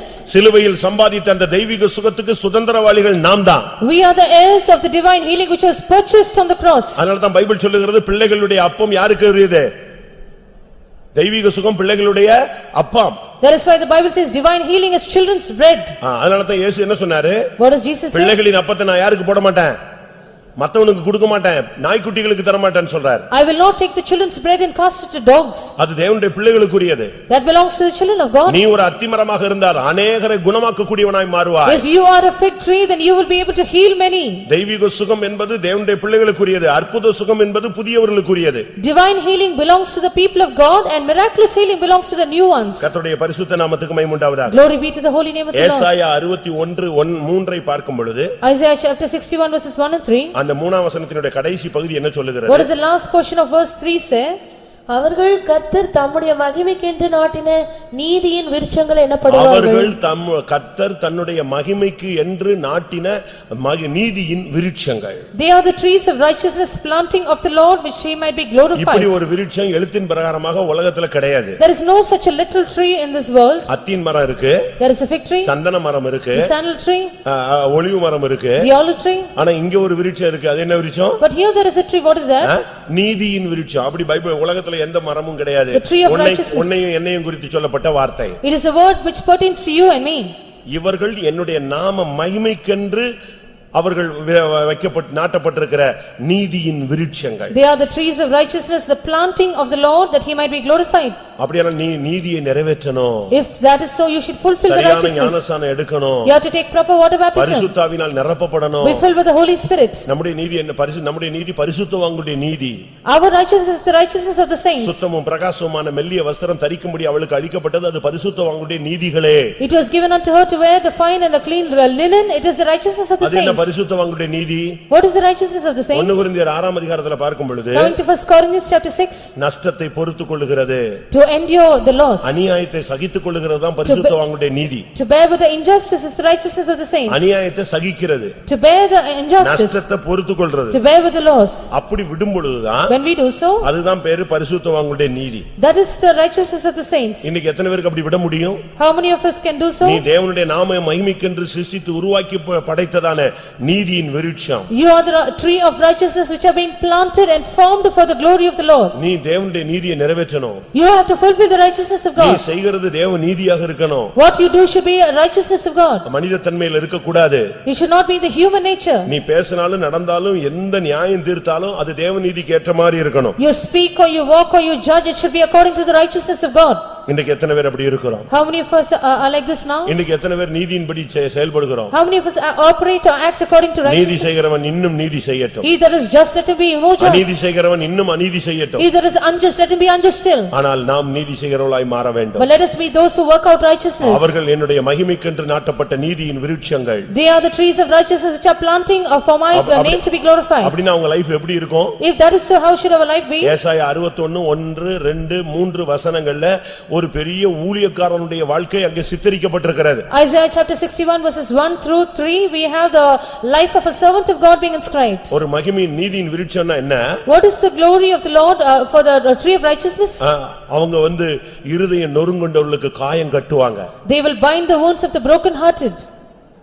நொறுங்கி போனவங்களை தூக்கி விடுவாங்க. They will lift up the broken ones. அப்படிலாம் தெளிவா அந்த Bible அழகா கட்டுப்பட்டவர்களை கட்ட அவிழ்ப்பார்கள். They will loosen those who are being bounded or bound. சிறைப்பட்டவர்களுக்கு விடுதலை கொடுப்பார்கள். They will set at liberty those who are captives. உன்னால முடிஞ்ச அளவு நீ கர்த்தருக்கு ஊழியம் செய்யணும். To the extent you can, you have to serve the Lord. உன்னுடைய பேச்சு திறமையை கர்த்தருக்காக பயன்படுத்து. Your eloquence should be used for the Lord. உன்னுடைய பணத்தை கர்த்தருக்காக செலவழி. Use your money for the Lord. உன்னுடைய சுகத்தை கர்த்தருடைய ஊழியத்துக்கென்று பயன்படுத்து. Let your health be used for the ministry of the Lord. உன்னுடைய திறமைகள் எல்லாம் தேவ நாம மகிமைக்காக உபயோகப்படுத்து. Let all your abilities and skill be used for the glory of the Lord's name. கர்த்தர் கொடுக்கும்போது கொடு. What the Lord has given, give it to them. இலவசமாய் பெற்றீர்கள், இலவசமாய் கொடுங்கள். Freely you have received, freely give. இயேசுவை பத்தி ஒரு வார்த்தையாவது சொல்லு. Speak at least a word for the Lord. எங்க சமயம் வாய்ச்சாலும் வாய்க்காட்டாலும் இயேசுவை பத்தி சொல்லிடு. In time or out of time, speak about the Lord Jesus. ஒரு சினிமா நிகழ்ச்சியில ஒருத்தி பேசுறா. In one of the cinema programs, அவங்க ரட்சிக்கப்பட்ட ஒரு பெண். she was a saved woman. அவ சொல்றா, ஒரு படம் தயாரிச்சா உடனே ஸ்கிரீன்ல ஃபர்ஸ்ட் படத்துக்கு முன்னால இதுதான் போடுறாங்க, தயாரிப்பாளர் தயாரிப்பாளர் தயாரிப்பாளர்னு. நான் ஒரு தயாரிப்பாளரை உங்களுக்கு அறிமுகப்படுத்துகிறேன், அவர்தான் உண்மையுள்ள சிருஷ்டிகர்த்தர். If a film is our being இந்த முழு produced, உலகத்தையும் ப்ரொடியூஸ் பண்ணி வச்சிட்டு ஒரு இடத்துல கூட நான் தான் தயாரிப்பாளர்னு சொல்லல. தன்னை மறைத்துக் கொண்ட இயேசு கிறிஸ்து அட்டகாசமா பேசினா. she says about a time new கிடைச்சது producer. என்னது? டைம் கிடைச்சது சினிமா மேடை. பேசினது என்னது? ரொம்ப சிம்பிளா இயேசுவை ஒரு அருமையான ப்ரொடியூசரை நான் உங்களுக்கு சொல்றேன்னு சொல்லிட்டு போயிட்டா. She in a very simple manner she spoke about Jesus. வேற வழி இல்லாம எல்லாரும் கை தட்டி உட்கார்ந்துட்டாங்க. No other way, they all clapped hands. என்ன பண்றது? What to do? பேசினது ஒரு பெரிய கோடீஸ்வர ப்ரொடியூசருடைய மகள் பேசுறா. She was the daughter of a millionaire. அவ ஒரு பெரிய கோடீஸ்வர ப்ரொடியூசர், சினிமா ப்ரொடியூசருடைய மக ரட்சிக்கப்பட்டிருக்கா. அவளை கொண்டு போய் தேங்க்ஸுக்கு வோட் ஆஃப் தேங்க்ஸுக்கு விட்ட உடனே அவ எதை பிடிச்சுக்கிட்டா? அழகா கொண்டு வந்து அவர்தான் இயேசு, ப்ரொடியூசர், நீங்க எல்லாரும் ஏத்துக்கங்கன்னு எழுதி போயிட்டா. She was a daughter of a cine producer who was a millionaire, and she took this chance, giving the vote of thanks, and she projected Jesus to be the best producer. நீங்க அப்படி சொல்லுவீங்களா? Will you do that? எங்கயாவது தேவனை உன்னால தைரியமா மகிமைப்படுத்த முடியுதா? Can you boldly glorify the Lord? Chance கிடைக்கும்போது இயேசுதான் குணமாக்குனாருன்னு சொல்ல முடியுதா? You get a chance, are you able to say Jesus healed me? இயேசுதான் என்னை உயர்த்தினாருன்னு சொல்ல முடியுமா? Can you say Jesus exalted me? இயேசுதான் என்னை ஆசீர்வதிச்சாருன்னு சொல்ல தெரியுதா? Can you boldly say Jesus is the one who blessed உனக்கு me? எப்படி சுகமாச்சு? இயேசுதான் குணமாக்குனாருன்னு தைரியமா சொல்ல முடியுமா? How are you healed? Can you boldly confess Jesus healed me? நீ தேவனுடைய நாம மகிமைக்கென்று நீ ஏற்படுத்தப்பட்ட நீதியின் விருட்சம். You are the tree of righteousness which are planted for the Lord, that he might be glorified. நீ தேவனை மகிமைப்படுத்து, அவர் உன்னை மகிமைப்படுத்துவார். You glorify the Lord, he will glorify you. நீ அவரை உயர்த்து, அவர் உன்னை உயர்த்துவார். You exalt him, he will exalt you. நீ அவரை கனம் பண்ணு, அவர் உன்னை கனம் பண்ணுவார். You honor him, he will honor you. நீர் அவரை புகழ்ந்தார், அவர் உன்னை புகழ வைப்பார். If you will praise him, he will also make you be praised. என் நாமத்தை மகிமைப்படுத்த ஒருவன் வெட்கப்பட்டால் அவனை குறித்து பிதாவின் சந்நிதியில் சொல்ல நான் வெட்கப்படுவேன். If a man will be ashamed to glorify my name, then I will be ashamed to tell about him in the presence of the ஒருவன் Father. நாமத்தை மகிமைப்படுத்த வெட்கப்படாமல் அவன் மகிமைப்படுத்தினால் பிதாவுக்கு முன்பாக நான் அவனை வெட்கப்படாமல் மகிமைப்படுத்துவேன்னு இயேசு சொல்றார். Jesus says, if any man will without shame proclaim my name before the Father, I will make known of his name. வாய்ப்பு கிடைக்கும் பொழுது தேவனை மகிமைப்படுத்திரு. When you get an opportunity, glorify the Lord. உன்னுடைய ஆத்துமா தேவனை துதிக்க வேண்டும். Let your soul praise the Lord. உன்னுடைய ஊழியம் கட்டப்பட்டவர்களை விடுவிக்கக்கூடிய ஊழியம். Your ministry is to set at liberty the அதற்காக நீ இந்த captives, சபையில ஒரு மகிமையின் நீதியின் விருட்சமாக நாட்டப்பட்டிருக்கிறாய். for which you are planted as a tree of righteousness in the church. இந்த சபையில உன்னை ஒரு நற்குல திராட்சை செடியாய் நாட்டினேன் என்று கர்த்தர் ஏசாயாவுல பேசுகிறார். In the book of Isaiah, the Lord says, I have planted you as the choicest wine in the church. ஏசாயா 5ஆம் அதிகாரம் 2ஆம் வசனத்தை பார்க்கும் பொழுது Isaiah chapter 5 verse 2. ஆண்டவர் ஒரு திராட்சையா வைக்கல, நற்குல திராட்சையாய் உன்னை வைக்கிறார். He has not planted you as a wine, but he has planted you as a choicest wine. தேவன் எப்படி உன்னை நாட்டுறாரு நீ பாரு. You can see as to how the Lord plants you. சும்மா சபையில ஒரு பேருக்காக உன்னை வைக்கல. Not as a nominal member of the church. நீ இந்த சபையினுடைய ஸ்கஃபோல்டிங் கிடையாது, நீதான் இந்த சபையினுடைய building. You are not just a scaffolding of the church, you are just the building of the church. Scaffolding தான் உங்களுக்கு தெரியும் நினைக்கிறேன். Do you understand what it is? Scaffolding என்னது? What இந்த is சாரம் scaffolding? கட்டி இதுக்கு முட்டு கொடுத்து நிப்பாட்டி வச்சிருப்பாங்க. வேலை முடிஞ்ச உடனே இதை பிடிங்க எங்க போட்டுருவான்? வெளியே போட்டுருவான். ஆனா இதுதான் நீக்கும். It will just bear in order to build the building, the construction to be finished. After the work is done, it is removed. அப்படிதானே? Isn't that true? ஆனா நம்ம ரிமூவ் பண்ணி வெளியே போடுற ஆட்கள் கிடையாது. We are not people who will be removed and cast out. கர்த்தர் உன்னை நற்குல திராட்சையாய் வைத்திருக்கிறார். God has placed you as the choicest wine. அப்படினா என்ன அர்த்தம்? What does that mean? நீ ஒரு மனமகிழ்ச்சியின் நாற்று. You are a plant which brings forth joy. இந்த மார்க்கத்துல வந்துட்ட பிறகு நீ ஒரு நற்குல திராட்சையா இருக்கணும். You are a choicest wine in the house of God. நீ சந்தோஷம் உள்ளவனா இருக்கணும். You should be filled with joy. எப்ப பார்த்தாலும் வீட்ல 3 பேர் செத்து போன மாதிரியே வரக்கூடாது. திரும்பி போகும்போது 7 பேர் செத்து போயிட்டாங்கற மாதிரி போக கூடாது. மூஞ்சி தொங்க விட்டு. You should not have a long countenance whereby you say there are 3 people dead at your home, and when you return there are 7 dead at your home. ஏசாயா 5ஆம் அதிகாரம் 8ஆம் வசனத்தை 7ஆம் வசனத்தை பாக்கும்போது Isaiah chapter 5 verse 7. சேனைகளின் கர்த்தருடைய திராட்சைத் தோட்டம் இஸ்ரவேலின் வம்சமே, அவருடைய மனமகிழ்ச்சியின் நாற்று யூதாவின் மனுஷரே. அவருடைய மனமகிழ்ச்சியின் நாற்று யூதாவின் மனுஷரே. Men of Judah is his pleasant plant. நீ ஒண்ணுமே இல்லாட்டாலும் கர்த்தருக்குள்ள சந்தோஷமா இருக்கணும். If there is nothing, if everything will fail, rejoice in the Lord. நீ உன்னைய பார்த்த உடனே போச்சு இன்னைக்கு எதுக்குடோ வந்துட்டானே சோத்ரம் சோத்ரம் நாங்க சிந்திக்க கூடாது. The moment we spot you, we should not say he's come lost something, and we should not ஒண்ணுமே think like that. இல்லாட்டாலும் எல்லாம் இருக்கிறது போல நீ வரணும். Even if everything will fail, you should come as if you possess everything. அப்படிதான் Bible சொல்லுகிறது. That is what the Bible says. ஒன்றும் இல்லாதிருந்தும் நாங்கள் சகலத்தையும் உடையவர்களா இருக்கிறோம். Though we have nothing, we have everything. நாங்கள் தரித்திரமா இருந்தாலும் ஐஸ்வரியவான்களா இருக்கிறோம். In poverty we are rich. ஒண்ணுமே இல்லாட்டாலும் நீ சந்தோஷமா வரணும். Out of nothing you should come with great joy. நீ வரும்போதே ஒரு லிஸ்ட் மாதிரி தூக்கிட்டு வர கூடாது. ஐயோ போயிச்சு போட்டுருக்கு எல்லாமே. When you come, you should not come with a big list which you have lost. கர்த்தருக்குள் மகிழ்ச்சியா இருப்பதே உங்களுடைய பலன். The joy of the Lord is your strength. நான் என் தேவனுக்குள் களிகூருவேன். I will rejoice in my Lord. நம்முடைய சந்தோஷம் தான் பிசாசை வெட்கப்படுத்துகிற ஒரு ஆயுதம். Our joy is the greatest weapon to put to shame the devil. என்ன பண்ணாலும் இவனுடைய ரட்சணியத்தின் சந்தோஷத்தை எடுக்க முடியலன்னு அவன் பயப்படணும். He should fear saying, whatever I do, I cannot remove his joy of salvation. ஏன் உங்களை அநேகர கோயிலுக்கு வர விடுறது இல்ல அவன்? Why does the devil does not permit many of you to attend the ஏன் church? காத்திருப்புக்கு போக விடுறது இல்ல? Why does he not permit you to attend the tarrying meeting? நீ வந்தா pickup ஆயிடுவ. If you come to the tarrying meeting, then you will pick up. ஒரு பிரசங்கம் ஒரு வசனம் ஒரு அபிஷேகம் இறங்கிச்சுனா டக்குன்னு develop ஆயிடுவ. One message, a word of God and one anointing descending on you, you will develop.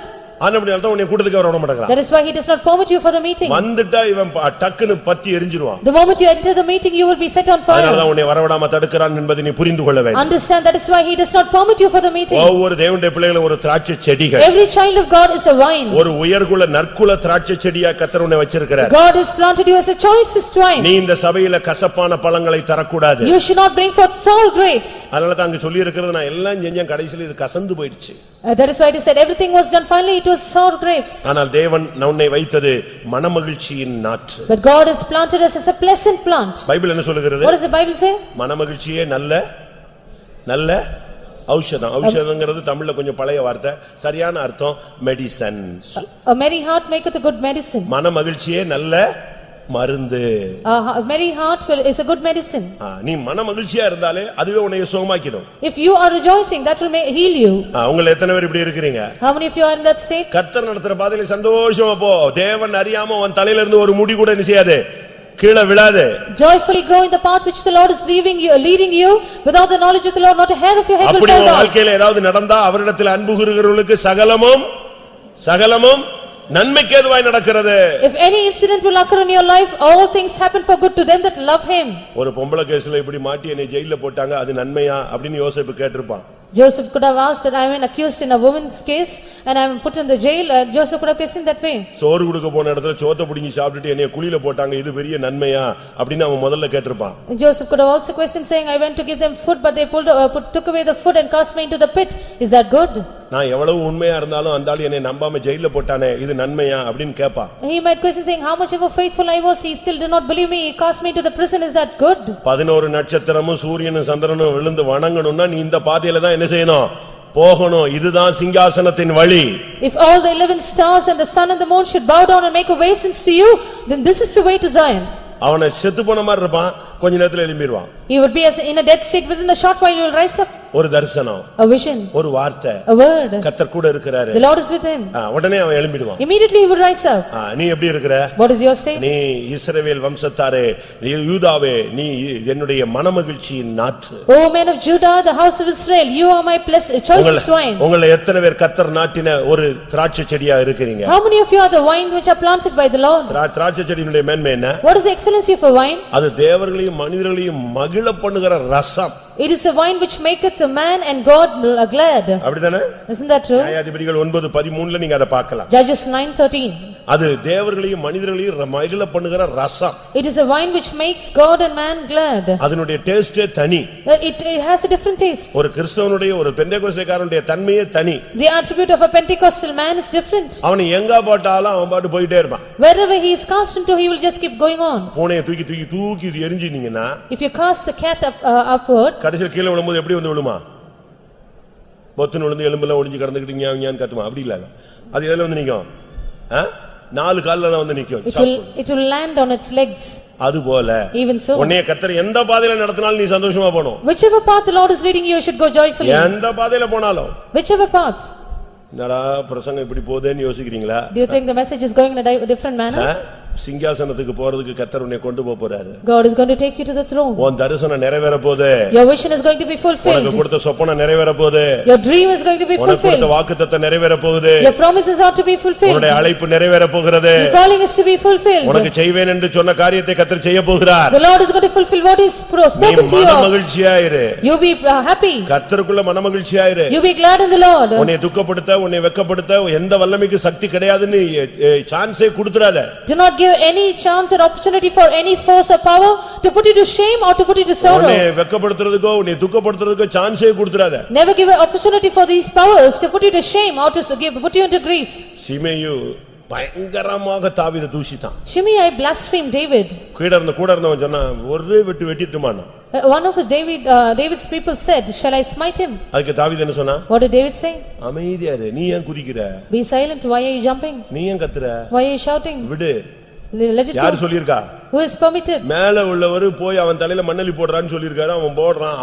அவர் சொன்னதை செய்றான். நீ வேலைய பாருன்னு சொன்னான். God has permitted him to do so and he is doing according to the command of God. You mind your business. Time மாறினது.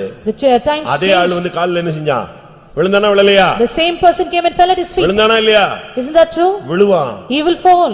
நீ மங்கள மகிழ்ச்சியா போயிட்டே இரு. You keep on going joyfully. எவன் ஏசுனானோ அவன் கால்ல விழுவான்.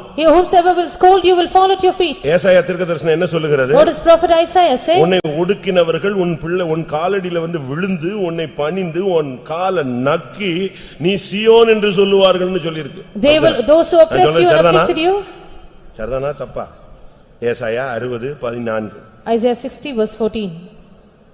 உன்னை ஒடுக்கினவர்களின் பிள்ளைகளும் குனிந்து உன்னிடத்தில் வந்து உன்னை அசட்டை பண்ணின யாவரும் உன் காலடியில் பணிந்து உன்னை கர்த்தருடைய நகரம் என்றும் இஸ்ரவேலுடைய பரிசுத்தரின் சீயோன் என்றும் சொல்லுவார்கள். இன்னொரு இடத்துல உன் கால்ல விழுந்து நக்கி உன்னை துதிப்பார்கள்னு சொல்லியிருக்கோம். Another place it is said they shall fall at your feet and lick the dust of your feet. நீ பயப்படாத.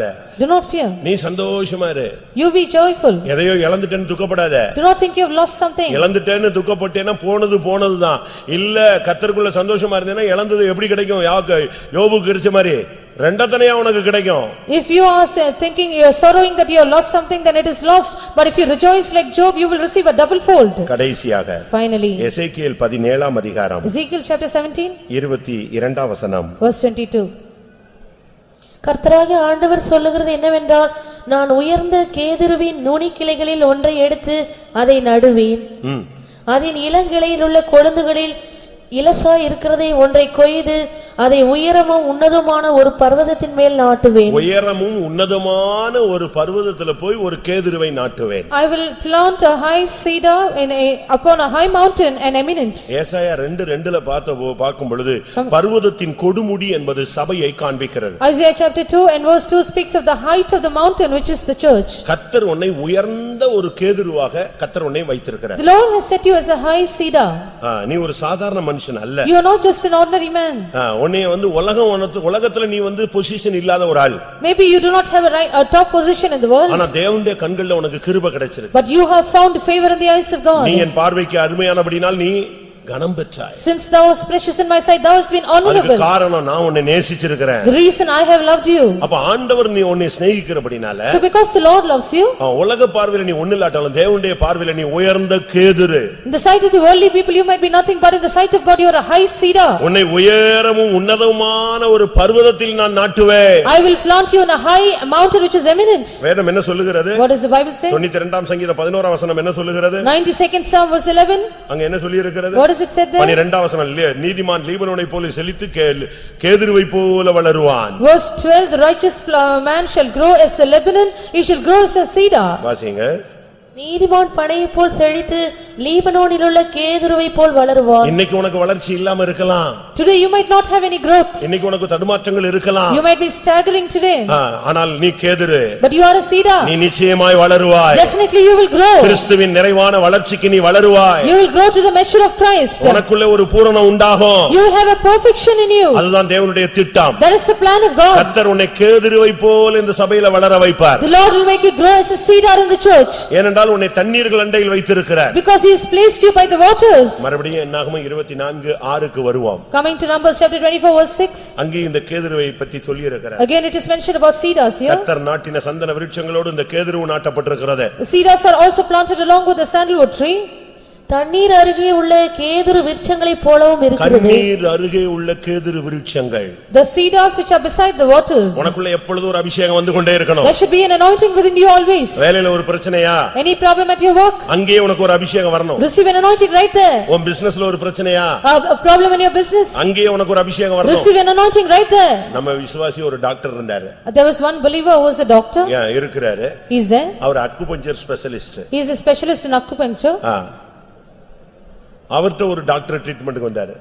Another doctor came to him for a treatment. அவர் கொஞ்சம் வயசான ஆளு. He was an elderly man. அவர் கூட்டி வந்தது அந்த டாக்டருடைய மகா, அவ ஒரு doctor. The one who brought him was the daughter of that doctor who is also a doctor. ஒரு பிரச்சனைக்காக இவர்ட்ட அக்குபஞ்சர் ட்ரீட்மென்ட்க்கு அந்த வயசான டாக்டர் மகளாகிய டாக்டர் கூட்டி வந்தது. The daughter who was a doctor brought her father who was a doctor for this acupuncture treatment. இப்போ இவர் treatment கொடுத்துட்டு இருக்காரு. Now the treatment was on. ஊசி. The injection. அந்த காப்பர் ஊசியை குத்திட்டு இருக்காரு. Now the injection was given. Injection இல்ல. அக்குபஞ்சர் வந்து only அந்த பின்ன என்ன செய்வாங்க? அந்த வெயின் போற இடத்துல டச்சிங் குத்துவாங்க. The pin which is being pricked in the vein. இப்போ இவர் 2-3 இடத்துல பஞ்ச் பண்ணாரு, வயசான டாக்டர் கொலாப்ஸ் ஆயிட்டாரு. He pricked in 2 or 3 places and the old doctor, he collapsed. அப்படி பார்த்துக்கிட்டே இருக்காரு, இவர் குத்திக்கிட்டே இருக்கிறாரு, டாக்டர் போயிட்டாரு. While he was pricking in 2 or 3 places, the doctor collapsed. மகா அத பார்த்த உடனே கத்தி கூச்சல் போட்டு அங்க இருக்கிற ஐசியூல போய் டாக்டர்ஸ் கூப்பிடுறதுக்கு ஓடியே போயிடுச்சு, மத்த டாக்டரை கூப்பிட ஓடி போயிடுச்சு. The daughter who was a doctor, when she saw this, she made a loud noise and she ran to the other doctors who was in the ICU. சுகமாறதுக்கு வந்தா அப்பா என்ன செஞ்சிட்டாரு, வேகமா பாஸ் ஆகுறாரு. It was one who came to be healed, now the father is collapsed. இவருக்கு அத பார்த்த உடனே The moment he saw this, மொத்தமாவே பயந்துட்டாரு. he was afraid ஏன்னா because கொலாப்ஸ் ஆகிட்டு இருக்குது டாக்டர், இவர் ஒரு டாக்டர், ஓடி போயிருக்கிறது டாக்டர், இப்ப கூட்டு வர போறது வேற டாக்டர். இனிமே எப்படி நம்ம டாக்டரா இந்த இடத்துல நிக்க முடியும்? he is a doctor, the one who is collapsing is a doctor, the one who ran away is also a doctor, and bringing other people are also doctors. How can he stand as a doctor anymore? இப்போ ஒரு 10 doctor கூட்டு ஓடி வருவா, தட்டன்னு அப்பா செத்து போறாரு, சீக்கிரம் recover பண்ணுங்கன்னு. She will bring another 10 doctors along with her to recover her father.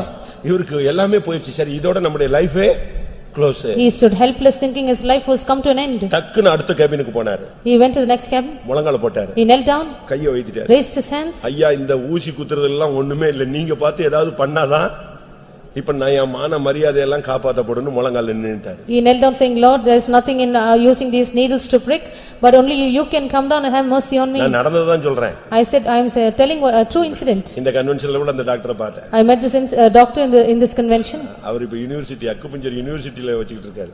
He is now working in the university, Acupuncture University. அவரே வச்சிருக்காரு. He has a university. என்ன யோசிச்சு பாருங்க, You can இவர் imagine. போய் அடுத்த கேபின்ல போய் ஒண்ணுமே தெரியல, ஊசி ஈஸியெல்லாம் விட்டாரு, எல்லாம் பின் அடிக்கிறதெல்லாம் நிப்பாட்டியாச்சு. இப்ப யார்கிட்ட போய் பின் அடிச்சுட்டு இருக்காரு, மேல உள்ளவர்கிட்ட எப்படியாவது காப்பாத்துங்க, ஐயோ போச்சு இந்த டாக்டர் செத்துட்டான்னா இதோட என் தொழிலே முடிஞ்சது, கேபினை க்ளோஸ் பண்ணிட்டு வெளியே போற வேண்டியதான். He stopped his occupation and he went to one who was above and started crying to him saying, Lord, help me. நடந்தது என்ன, What happened? ஒரு 2 நிமிஷம் ஸ்தோத்திரம் பண்ணாரு. 2 minutes he started to praise God. அதுக்குள்ள டாக்டர்ஸ் வர்ற சத்தம்லாம் கேக்குது, எல்லாம் சும்மா தட்டன்னு ஓடி வருவாங்க. எல்லா டாக்டர் மக போய் ஒரு பெரிய கூட்டத்தை இழுத்துட்டு வந்துட்டா, எங்க அப்பா போயிட்டாரு. The doctor went and brought a big crowd of doctors to heal the father. சத்தம் கேக்குது, He heard the sound. இவர் டப்புன்னு எந்திரிச்சிட்டாரு. He rose up. ஸ்தோத்திரம் பண்ணி இங்க வந்தா After praising God, he returned. Doctor recover ஆறாரு. The doctor who collapsed is now recovering. இப்ப கண்ணெல்லாம் திறக்கிறாரு. He opened his eyes. இவர் டக்கு எல்லாத்தையும் கிளியர் பண்ணி அழகா வச்சு நார்மலுக்கு கொண்டு வந்துட்டாரு. மகா வந்து பாத்துச்சு, என்னடா இது செத்துப்பிட்டாரு கூட்டு வந்தா, கடைசியில இப்ப என்ன ஆகி போச்சு, முழங்கால் யார என்ன செஞ்சிருச்சு, காப்பாத்தி விட்டுடுச்சு. The daughter came back and saw the father was recovered. The knees had saved him. யோசிச்சு பாருங்க, You can imagine. நம்முடைய நிலவரம் என்ன. What is our state? நீ எந்த நிலவரத்துல வந்திருந்தாலும் Whatever be your state you have come in. உனக்குள்ள ஒரு தண்ணி இருக்கணும். நீ தண்ணீர் அருகே நாற்றப்பட்ட ஒரு கேதுரு, உனக்குள்ள ஒரு அபிஷேகம் அந்த இடத்துல இறங்கணும். Right there you should have an anointing descend on you. நீ அதுக்காக ஒரு கூட்டம் நடத்தணும், ஜெபம் நடத்தணும், ஒரு கூட்டத்துக்கு வந்தாதான் அபிஷேகம் இல்ல. நீ கார்ல போகும்போது அபிஷேகத்தோடு போ. There should not be a meeting conducted for you to receive the anointing even as you are traveling in your exam car. ஹால்ல அபிஷேகத்தோடு போ. In the exam hall you have the anointing. Interview ஹாலுக்கு அபிஷேகத்தோடு போ. Go to the interview hall with the anointing. நீ ஒரு தண்ணீர் அருகே நாட்டப்பட்ட ஒரு கேதுரு, உயர்ந்த கேதுரு, உன்னதமான ஒரு அனுபவத்துக்கு கர்த்தர் உன்னை அழைத்தவர். You are a high cedar which has planted beside the waters. The Lord has called you for a high and lofty experience. உனக்குள்ள அந்த சாரம் நிறைஞ்சிருக்கணும். You should be filled with the sap, the essence. அந்த கேதுருவினுடைய சாரம், அதாவது அந்த essence, அந்த சக்தி உனக்குள்ள இருக்கணும். You should have the essence or the sap of the cedar in you. 104 சங்கீதம் 16 வசனத்தில் இந்த வார்த்தை சொல்லப்பட்டிருக்கிறது. 104th Psalm verse 14. 16. கர்த்தருடைய விருட்சங்களும் அவர் நாட்டின லீபனோனின் கேதிர்களும் சாரத்தினால் நிறைந்திருக்கும். சாரத்தினால, அந்த ஜீவன், அபிஷேகத்தின் ஜீவனால நீ நிறைஞ்சிருக்கணும். You should be full of the sap which is life through the anointing. கர்த்தருடைய பரிசுத்த நாமத்துக்கு மகிமை உண்டாவதாக. Glory be to the holy name of நீ the ஒரு Lord. கேதுருவாக இருந்தால், If you are a cedar, நீ வளருவாய். you will grow. எப்படி வளருவாய்? How will you grow? எப்படி வளருவாய்? How will you grow? அவருடைய ரூபத்துக்கு வளருவாய். You will grow to his likeness. அதுதான் லீபனோனுடைய கேதுருடைய மேன்மை. That is the excellency of the cedar of Lebanon. உன்னத பாட்டு 5ஆம் அதிகாரம் 15ஆம் வசனம். A Song of Solomon chapter 5 verse 15. அவர் ரூபம் லீபனோனை போலவும் கேதிர்களைப் போலவும் சிறப்பாய் இருக்கிறது. அவருடைய ரூபம் கேதுருக்களைப் போல சிறப்பாய் இருக்கிறது. His countenance is as Lebanon, excellent. நீ வளர்ந்து வரும் பொழுது பிதா அந்த குமாரனுடைய ரூபத்துக்கு வந்து விடுவாய். When you continue to grow, you should be as a father and the likeness or the countenance of the son. இப்பொழுது நாம் தேவனுடைய பிள்ளைகளாய் இருக்கிறோம். Now are we the sons of God? இனி எவ்விதமாய் இருப்போம் என்று அறியோம். And it does not know what we shall be. ஆனாலும் But even our then, வெளிப்படும்போது when he shall appear, அவருக்கு ஒப்பாய் இருப்போம் என்று அறிந்திருக்கிறோம். we know that we shall be like him. 1 யோவான் 3:2 என்று நினைக்கிறேன். 1 John chapter 3 verse 2. பிரியமானவர்களே, இப்பொழுது தேவனுடைய பிள்ளைகளாய் இருக்கிறோம், இனி எவ்விதமாய் இருப்போம் என்று இன்னும் வெளிப்படவில்லை. ஆகிலும் அவர் வெளிப்படும்போது அவர் இருக்கிற வண்ணமாகவே நாம் அவரை தரிசிப்பதினால் அவருக்கு ஒப்பாய் இருப்போம் என்று அந்த அறிந்திருக்கிறோம். ரூபத்துக்கு நீ வந்துருவே, அதுதான் லீபனோனுடைய வளர்ச்சி. You will come to that likeness, that is the growth of Lebanon. ஏன் உன்னை நாட்டினார்? Why has he planted இந்த you? உலகத்துல நீ எங்கேயோ இருந்த, You were elsewhere in the உன்னை world. சபையில கொண்டு வந்து நாட்டினதுக்கு காரணம் நீ சிறுமைப்படாமல் இருக்க வேண்டும். The reason for him to have brought you into the church and planted you here is that you should not be afflicted. 2 Samuel 7:10 பார்க்கும் பொழுது என்னுடைய ஜனங்கள் சிறுமைப்படாமல் இருக்கும்படியாக அவர்களை நான் நாட்டினேன். 2 Samuel chapter 7 verse 10, he says that my people might not be afflicted, I have planted them.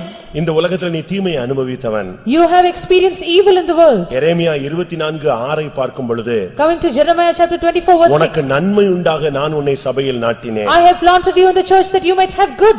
சங்கீதம் 44:2 பார்க்கும் பொழுது 44th Psalm verse 2.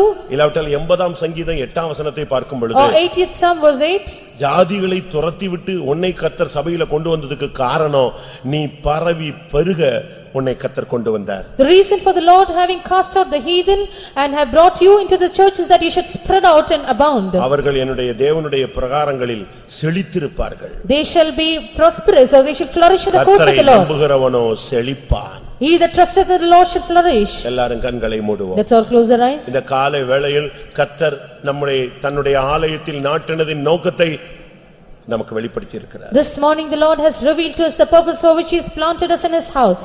நாம் சந்தன விருட்சம். We are sandal trees. நாம் பச்சையான ஒலிவ மரம். We are green olive trees. நாம் அத்தி மரங்கள். We are fig trees. நாம் உயர்குல நற்குல திராட்சை கொடி. We are the choicest vine. ஆண்டவருடைய மகிமையின் விருட்சம், நீதியின் விருட்சங்கள். We are the trees of righteousness for the glory of God. ஒரு உயர்ந்த உன்னதமான ஒரு கேதுருக்கை. We are the high cedars. இதுதான் தேவன் நம்ம இந்த சபையில நாட்டினதின் நோக்கம். This is the purpose for which God has planted us in the church. கொஞ்ச நேரம் இந்த மரங்களுடைய சாரம் நமக்குள்ள நிறையும்படியாக நாம் இடம் கொடுப்போம். For a short while let us give room that the sap of these trees come and fill us. எத்தனை பேருக்கு இந்த வல்லமை தேவை? How many of us need this power? உங்களுக்கு இப்ப நீங்க யாருன்னு உங்களுக்கு தெரிஞ்சிருக்கும். You know who you are now. கர்த்தர் இந்த சபையில உன்னை சந்தன விருட்சமா வச்சிருக்காரா? God has kept you as a sandal tree in the பச்சையான church. ஒலிவ மரமா வச்சிருக்காரா? Or has he kept you as a green olive tree? இல்லாவிட்டால் கொழுமையான ஒரு அத்தி மரமா வச்சிருக்காரா? Are you a fatted fig tree? இல்ல மதுரமான ஒரு திராட்சை செடியாக வச்சிருக்காரா? Or has the Lord kept you as a sweet vine? இல்ல மதுரமான ஒரு அத்தி மரமா வச்சிருக்காரா? Or has the Lord kept you as a sweet fig tree? இல்லாவிட்டா ஊழியத்துக்காக உன்னை நீதியின் விருட்சமாக சபையில வச்சிருக்காரா? Or has the Lord planted you as the tree of righteousness for the ministry? இல்ல அவர் ரூபத்தை பெற்றுக்கொள்ளும்படியாக உன்னை கேதுருவாய் வைத்திருக்கிறாரா? Or the Lord has kept you as a cedar to obtain his form and likeness? ஒரு 2-3 நிமிஷம் எல்லாரும் முழங்கால் போடலாமா? 2 or 3 minutes shall we all kneel down? அந்த லீபனோனின் கேதுரு அதனுடைய சாரத்தினால் நிறைந்திருக்கும். The cedars of Lebanon are filled with the sap. கர்த்தர் உன்னை எதுக்காக வைத்திருக்கிறாருங்கற ஒரு ஓரளவு அறிவு இந்த கூட்டத்தில் உங்களுக்கு கிடைத்திருக்கும் என்று நான் விசுவாசிக்கிறேன். I believe you might have a particular an extent of knowledge as to why the Lord has planted you in his house. அந்த நோக்கத்தை நிறைவேற்றும்படியாக ஒரு விசை நாம் சமர்ப்பிப்போம். Once more let us surrender ourselves for that purpose to be fulfilled. எல்லாரும் கண்களை மூடி முழங்கால் படிடுவோம். Let's all close our eyes, be on our knees. இன்னும் ஒரு கரெக்ட்டா ஷார்ப்பா 5 மினிட்ஸ்ல இந்த கூட்டம் முடியும். Within 5 minutes the meeting will come to an end. உடனே சண்டே ஸ்கூல் தொடங்கும். We will have the Sunday school immediately. 3:15 நீங்க எல்லாம் ராணிப்பேட்டைக்கு வந்துருவீங்க. All of you will reach Ranipet by 3:15. ஆனா அதுக்கு முன்னால கர்த்தர் உன்னை ஆலயத்தில் நாட்டினதின் நோக்கத்தை நீ புரிந்து கொள்ள வேண்டும், அதை பெற்றுக்கொள்ள வேண்டும். Before which you should understand the purpose for which the Lord has planted you in the house of God, and you should receive that. இதுவரைக்கும் உன்னை நடத்தின பாதையிலேயே நீ யார் என்பது உனக்கு புரிஞ்சிருக்கணும். Through the path which the Lord has led you hitherto, you would have understood who you are. நீ இந்த சபையில கர்த்தர் நாட்டின சந்தன விருட்சமா? Are you the sandal tree which the Lord has planted you in the house? இல்ல இந்த சபையில நாட்டப்பட்ட அத்தி மரமா? Are you a fig tree planted in the church of God? இல்ல தேவனுடைய ஆலயத்தின் பிரகாரத்திலே நாட்டப்பட்ட பச்சையான ஒலிவ மரமா? Are you the green olive tree which are planted in in the courts of the house of God? இல்லாவிட்டால் தேவன் உன்னை தேடி பிடிச்சு ஒரு நற்குல திராட்சை செடியாய் உன்னை நாட்டி இருக்கிறாரா? Or has the Lord sought for you and planted you as the choicest vine? கர்த்தருடைய ஊழியத்தில் நின்று செயல்படக்கூடிய அவருடைய மகிமைக்கென்று நீ நியமிக்கப்பட்ட நீதியின் விருட்சமா?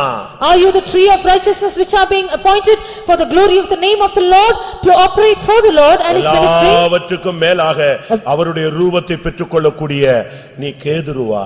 Above all, are you the cedar which should obtain his likeness? நான் என் வார்த்தையை சுருக்குகிறேன். I shorten my words. நீங்க உங்களை நீங்களே நிதானியுங்கள். You examine yourself. கர்த்தர் இந்த சபையில உன்னை எந்த மரமா வைத்திருக்கிறார்? What kind of a tree has the Lord placed you in the house of எங்கேயோ God? கிடந்த உன்னையும் என்னையும் பிடுங்கி கொண்டு வந்து இந்த சபையில நாட்டினாரே எதற்காக?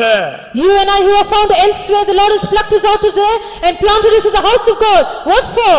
ஆண்டவரே நான் உமக்காய் வாசனை கொடுப்பேன். Lord, I will give a sweet fragrance for ஆண்டவரே you. நான் உமக்காய் ஊழியம் செய்வேன். Lord, I will serve you. ஆண்டவரே நான் நற்கனிகளை கொடுப்பேன்.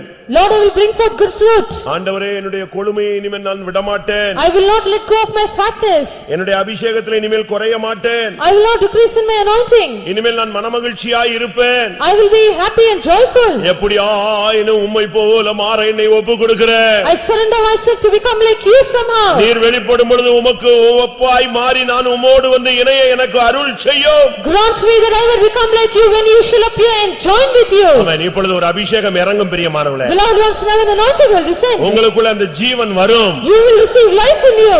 அந்த விருட்சத்தின் சாரம் வரும். You will have the sap of the tree. சிலுவையிலே சிந்தின இரத்தத்தின் வல்லமை வரும். You will have the power of the blood that was shed on the cross. அழியாத ஜீவனின் வல்லமை வரட்டும். You will have the power of an endless life in you. இப்பொழுதே கர்த்தர் உன்னை பலப்படுத்துவாராக. Right now let the Lord strengthen you.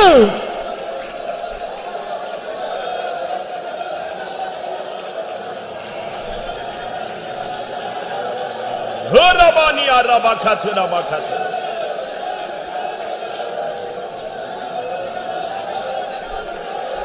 Hallelujah hallelujah ribina manakatuna mani rahania.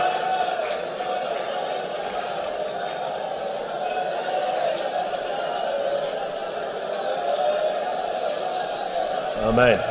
தெய்வமே நின் ஆலயத்திங்கள் ஞானம் தலச்ச ஒளிவ விருட்சமாகுന്നു. தெய்வமே நின் ஆலயத்திங்கள் ஞானம் தலச்ச ஒளிவ விருட்சமாகுന്നു. മേഘമേഘവാരേന്നു പ്രാപിച്ചു നിൽക്കുന്നാനിൻ സന്നിധിയിൽ.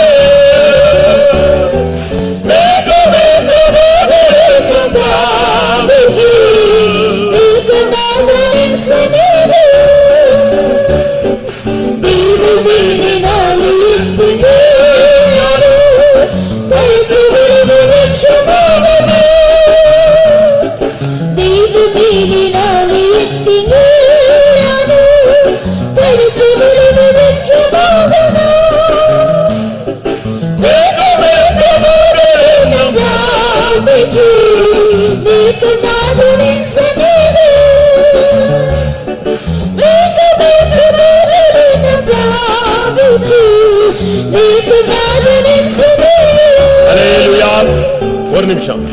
தாவீது சொல்லுகிறான், நானோ தேவனுடைய ஆலயத்தில் பச்சையான ஒலிவ மரம் போல இருக்கிறேன். நான் தேவனுடைய கிருபையை நம்பி இருக்கிறேன்.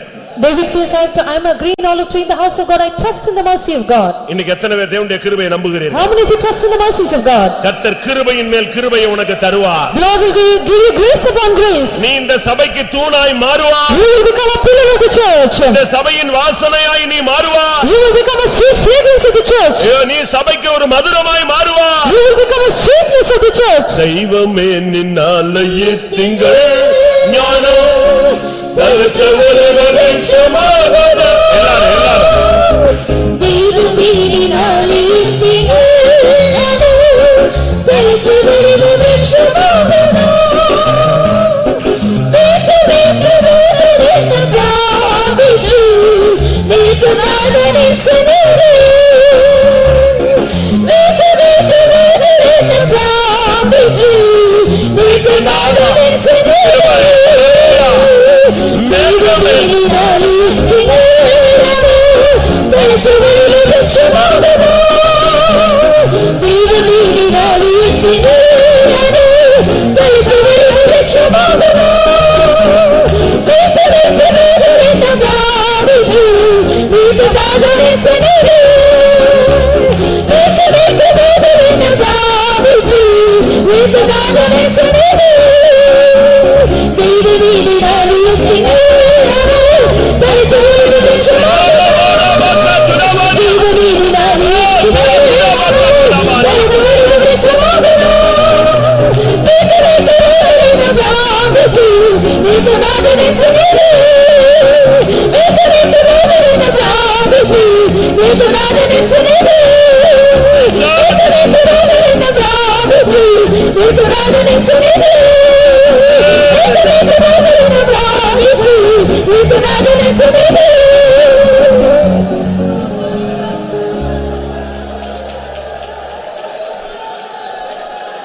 ஆமென். சமீப காலமாக கர்த்தர் உங்களில் அநேகரோடு பேசிக் கொண்டு வருகிறார். Recently the Lord is speaking with many of you. மனமகிழ்ச்சியாயிரு. Be joyful. என்னுடைய சாயலாய் மாறு. Become, take my image. எப்பொழுது சந்தோஷமாயிரு. Always be happy. எப்பொழுது அபிஷேகத்துக்குள்ள நிரம்பு. Be filled with the anointing always. என்னுடைய நாம மகிமைக்காக நான் உன்னை உபயோகப்படுத்த போகிறேன். I am going to use you for the name of my glory of my name. இப்படிப்பட்ட வார்த்தைகள் எனக்குள் ஏவப்பட்டு கொண்டே இருக்கிறதுன்னு சொல்றவங்க உண்மையாகவே அப்படி ஒரு தொடர்பு லீடிங் உள்ள உங்க கை வைத்துங்க. Those who truly have such a urging within you, lift up your hands. கர்த்தர் உன்னோடு பேசி இருக்கிறார். The Lord has spoken to you. உனக்கு தெரியும் நீ ஒரு சந்தன விருட்சம். You know you are a sunny tree. நீ ஒரு நீதியின் விருட்சம். You are a tree of righteousness. உனக்கு கர்த்தர் இப்பொழுது ஒரு அபிஷேகத்தை தரப்போகிறார். Now the Lord is going to grant you an anointing. எனக்கு ரொம்ப பிடிச்ச வசனம் அந்த கேதுரு சாரத்தினால் நிறைந்திருந்தது. The very beautiful verse which I like is that cedar was filled with sap. நானோ பச்சையான ஒலிவ மரம் போல இருக்கிறேன் என்று தைரியமாய் சொன்னானே அது எனக்கு பிடித்தது. I like to he boldly confessing I am like a green olive tree. எத்தனை பேருக்கு இப்படி அனுபவம் தேவை? How many of you want this experience? 1 minute. 1 minute. ஒரு சக்தி இறங்கட்டும். Let the force descend. ஒரு வல்லமை இறங்கட்டும். A power descend. ஒரு ஜீவன் இறங்கட்டும். Let the light descend. ஒரு அக்கினி A இறங்கட்டும். fire descend. ரிபாலா கதுடா துடானியா ரஹானி மானியா ரபானா ஓ துடபக துடா ரிபிக ரபக துடாபானியா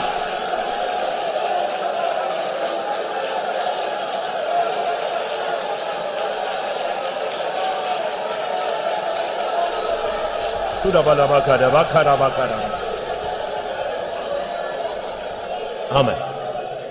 இன்னைக்கு கர்த்தர் உன்னை நதியோரம் நாட்டுகிறார். Today the Lord is planting you beside the waters. கர்த்தர் தண்ணீர் அருகே உன்னை நாட்டுகிறார். The Lord is planting you beside the rivers or waters. சில சூழ்நிலைகளில் நீர் காய்ந்து பட்டுப்போய் தடுமாறின நேரங்களை அறிந்தவர் இன்றைக்கு கர்த்தர் உன்னை பச்சையான ஒலிவ மரமாய் மாற்றும்படியாக நிரந்தரமான ஒரு கொழுமைக்குள் உன்னை வைக்கும்படியாக தண்ணீர் அருகே நாட்டுகிறார். இனி அபிஷேகத்துல உனக்கு குறைவே இராது. You have become dry and withered because of circumstances. Now the Lord is planting you beside the waters, that you may be fatness. You will not decrease in your anointing and sweat. Hallelujah, hallelujah, hallelujah. Ora bakatudania.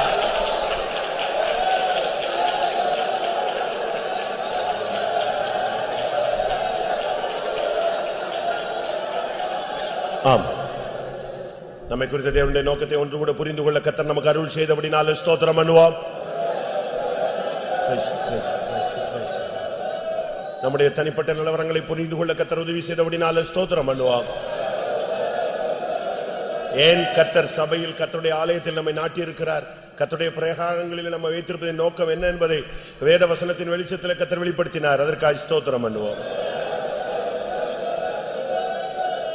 நம்மை குறித்த தேவனுடைய நோக்கத்தை அறிந்து அதன்படி செயல்பட்டு இயேசு வரும் பொழுது அவரை சந்திக்க எல்லாருக்கும் அருள் செய்ய முடியாது. ஸ்தோத்திரம் பண்ணுவோம். விசேஷமா இன்றைக்குள்ள பவனியை கர்த்தர் பொறுப்பெடுக்க வேண்டும். கர்த்தர் அதை ஆசீர்வதிக்க வேண்டும். கிளைமேட்டை அனுகூலமாக்க வேண்டும். எல்லா ஜனங்களும் வரணும். கர்த்தர் ஒரு பெரிய காரியத்தை செய்ய முடியாது. ஸ்தோத்திரம் பண்ணுவோம். ஸ்தோத்திரம் ஸ்தோத்திரம் ஸ்தோத்திரம் ஸ்தோத்திரம். 4 நாள் கூட்டங்களிலும் கர்த்தர் மகிமை விளங்க பண்ண முடியாது. ஸ்தோத்திரம் பண்ணுவோம். கர்த்தர் நின்று அந்த தேசத்துல போதிக்க முடியாது. ஸ்தோத்திரம் பண்ணுவோம். தேவ சித்தம் அந்த தேசத்துல நிறைவேற்றப்பட முடியாது. ஸ்தோத்திரம் பண்ணுவோம். எல்லா மகிமையும் அவருக்கே செலுத்தி ஸ்தோத்திரம் பண்ணுவோம். ஜெபம். எங்களை நேசிக்கிற நல்ல ஆண்டவரே, ஆசீர்வதிக்கப்பட்ட மடமையின் சமுத்துக்காய் நன்றியோடு ஸ்தோத்திரிக்கிறோம். அடியாரை கடந்த வாரம்லாம் எங்களை கண்மணி போல் பாதுகாத்து இந்த பரிசுத்த நாளிலும் ஆண்டவரே மிக ஸ்தோத்திரமான சமுத்திரம் ஆராதிக்க மகிமைப்படுத்த ஆவியானவர் எங்களுக்கு உதவி செய்தபடியால் நன்றியோடு ஸ்தோத்திரிக்கிறோம். உடைய சமுத்திரம் வரும்போலாம் எங்களை ஆசீர்வதிக்கிறவரா, உயிர்ப்பிக்கிறவரா, இந்த வார்த்தையினால் எங்களை பலப்படுத்துகிற தெய்வமா, இந்த வார்த்தையினால் எங்களை உயிர்ப்பிக்கிற தெய்வமா, இந்த காலவெளியில் எங்களோட மத்தியில் கடந்து வந்தீர். எங்களுடைய ஆறாண்டு எல்லாம் ஒவ்வொரு பகுதியும் நீர் நடத்தி ஆசீர்வதித்தீர். ஆண்டவரே எல்லாவற்றையும் ஆவிக்குள்ளாக்கி தந்தீர். கர்த்தருடைய ஆவியானவர் இந்த காலையில் எங்களோடு பேச நல்ல ஜீவ வார்த்தைகளுக்காக உமக்கு ஸ்தோத்திரம். நாங்கள் ஒவ்வொருவரும் தேவனுடைய கத்தாவே ஆலயத்தில் நாட்டப்பட்டவர்களாக நாங்கள் காணப்பட எங்களுக்கு நீர் உதவி செய்யும்படியாக வேண்டிக்கிறோம் கத்தாவே. ஆவியானவரே உமக்கு ஸ்தோத்திரம் கத்தாவே. நாங்கள் சந்தன மரத்தை போல கத்தாவே நதியோரங்களில் நாட்டப்பட்டதான சந்தன மரத்தை போல எங்களை மாற்றும்படியாக ஆவியானுடைய கருத்தில் எங்களை தாழ்த்துறோம். நாங்கள் வாசனை கொடுக்கிற ஜீவித்தை நாங்கள் காத்துக்கொள்ள எங்களுக்கு உதவி செய்யும் ஆண்டவரே. ஆண்டவரே தேவனுடைய நானோ தேவனுடைய ஆலயத்தில் நாட்டப்பட்டதான ஒலி பச்சையான ஒலி மரத்தை போல இருக்கிறேன்னு சொன்னது போல நாங்கள் கத்தாவே ஆண்டவரே பச்சையான ஒலிவு மரங்களா எங்களுடைய கொழுமையை நாங்கள் வெளிப்படுத்துறவர்களாய் காணப்பட எங்களுக்கு உதவி செய்யும்படியாக வேண்டிக்கிறோம் கத்தாவே. ஆண்டவரே உமக்கு ஸ்தோத்திரம் கத்தாவே. ஆண்டவரே தோட்டத்தில் நாட்டப்பட்டதான அந்த அத்திமரத்தை போல எங்களை மாற்றும். நாங்கள் கனி கொடுக்கிறவளா எங்களை மாற்றும் ஆண்டவரே. எங்களுடைய கனி மதுரமா இருக்கட்டும் கத்தாவே. எங்களுடைய கனி கத்தாவே ஆண்டவரே கசப்பாய் அல்ல ஆண்டவரே மதுரமான கனியா எங்களை மாற்றும்படியாக வேண்டிக்கிறோம். நாங்கள் நாட்டப்பட்டதான நீதியின் விருட்சங்களா எங்களை மாற்றும்படியாக வேண்டிக்கிறோம் கத்தாவே. ஆண்டவரே உமக்கு ஸ்தோத்திரம். நாங்கள் நற்கொள்ளி தருதான திராட்சை செடிகள் எங்களை மாற்றும்படியாக ஆவியானோட கரத்திலே தாழ்த்து தருகிற ஆண்டவரே. திராட்சை செடியாகி உண்மையிலே நிலைத்திருந்து மிகுதியான கனிகளை கொடுக்கிறவர்களா நற்குல திராட்சை செடியா எங்களை மாற்றும்படியாக வேண்டிக்கிறோம் கத்தாவே. ஆவியானவரே உமக்கு ஸ்தோத்திரம் கத்தாவே. கர்த்தருடைய ஆலயத்தில் நாங்கள் நாட்டப்பட்டதான மனமகிழ்ச்சி நாற்றுகளா எங்களை ஒவ்வொருவரையும் மாற்றும்படியாக வேண்டிக்கிறோம் கத்தாவே. ஆண்டவரே உமக்கு ஸ்தோத்திரம். உயர்ந்த இடத்துல நாட்டும் கத்தாவே ஆண்டவர் இருக்கிறதான அந்த கேதுரு மரத்தை போல எங்களை மாற்றும்படியாக ஆவியானோட கரத்தில் எங்களை தாழ்த்துறோம். உயர்ந்த கேதுருக்கு உதவி செய்யும்படியாக வேண்டிக்கிறோம். கேட்ட வார்த்தை நாங்கள் ஜீவித்து நாங்கள் பரிசுத்தமாக்கப்பட்டு உம்மை சந்திக்க எங்களை தைரியப்படுத்த ஆண்டவரே கிருபையில வசனத்துக்கு எங்களை தாழ்த்து ஒப்படைக்கிறோம். தேவ சமூகத்தில் இந்த மக்கள் எல்லாம் கர்த்தர் ஆசீர்வதித்து அனுப்பும். மாலை நடக்கிறதான கர்த்தாவே ஆண்டவரே பவனி ஆசீர்வதிக்கணுமே. சண்டே கிளாஸ் ஊழியங்களை ஆசீர்வதிக்கணுமே. தொடர்ந்து பரிசுத்த ஆவியானோட கரங்களோடு கூட இருக்கட்டும். எல்லா துதி கனமையும் எடுத்துக்கொள்ளும். பரிசுத்தமாக்கி வரைக்கும் எங்களை ஆயத்தப்படுத்தும். இயேசுவின் நாமத்தில் வேண்டிக்கிறோம் பிதாவே. ஆமென். நம்முடைய கர்த்தராகிய இயேசு கிறிஸ்துவின் கிருபையும் பிதாவாகிய தேவனுடைய அன்பும் பரிசுத்த ஆவியின் ஐக்கியமும் நம் அனைவருடைய சகல பரிசுத்தவான்களோட கர்த்தராகிய இயேசு மகிமையிலே வெளிப்படும் மட்டும் இருப்பதாக. ஹல்லேலூயா, ஹல்லேலூயா, ஹல்லேலூயா.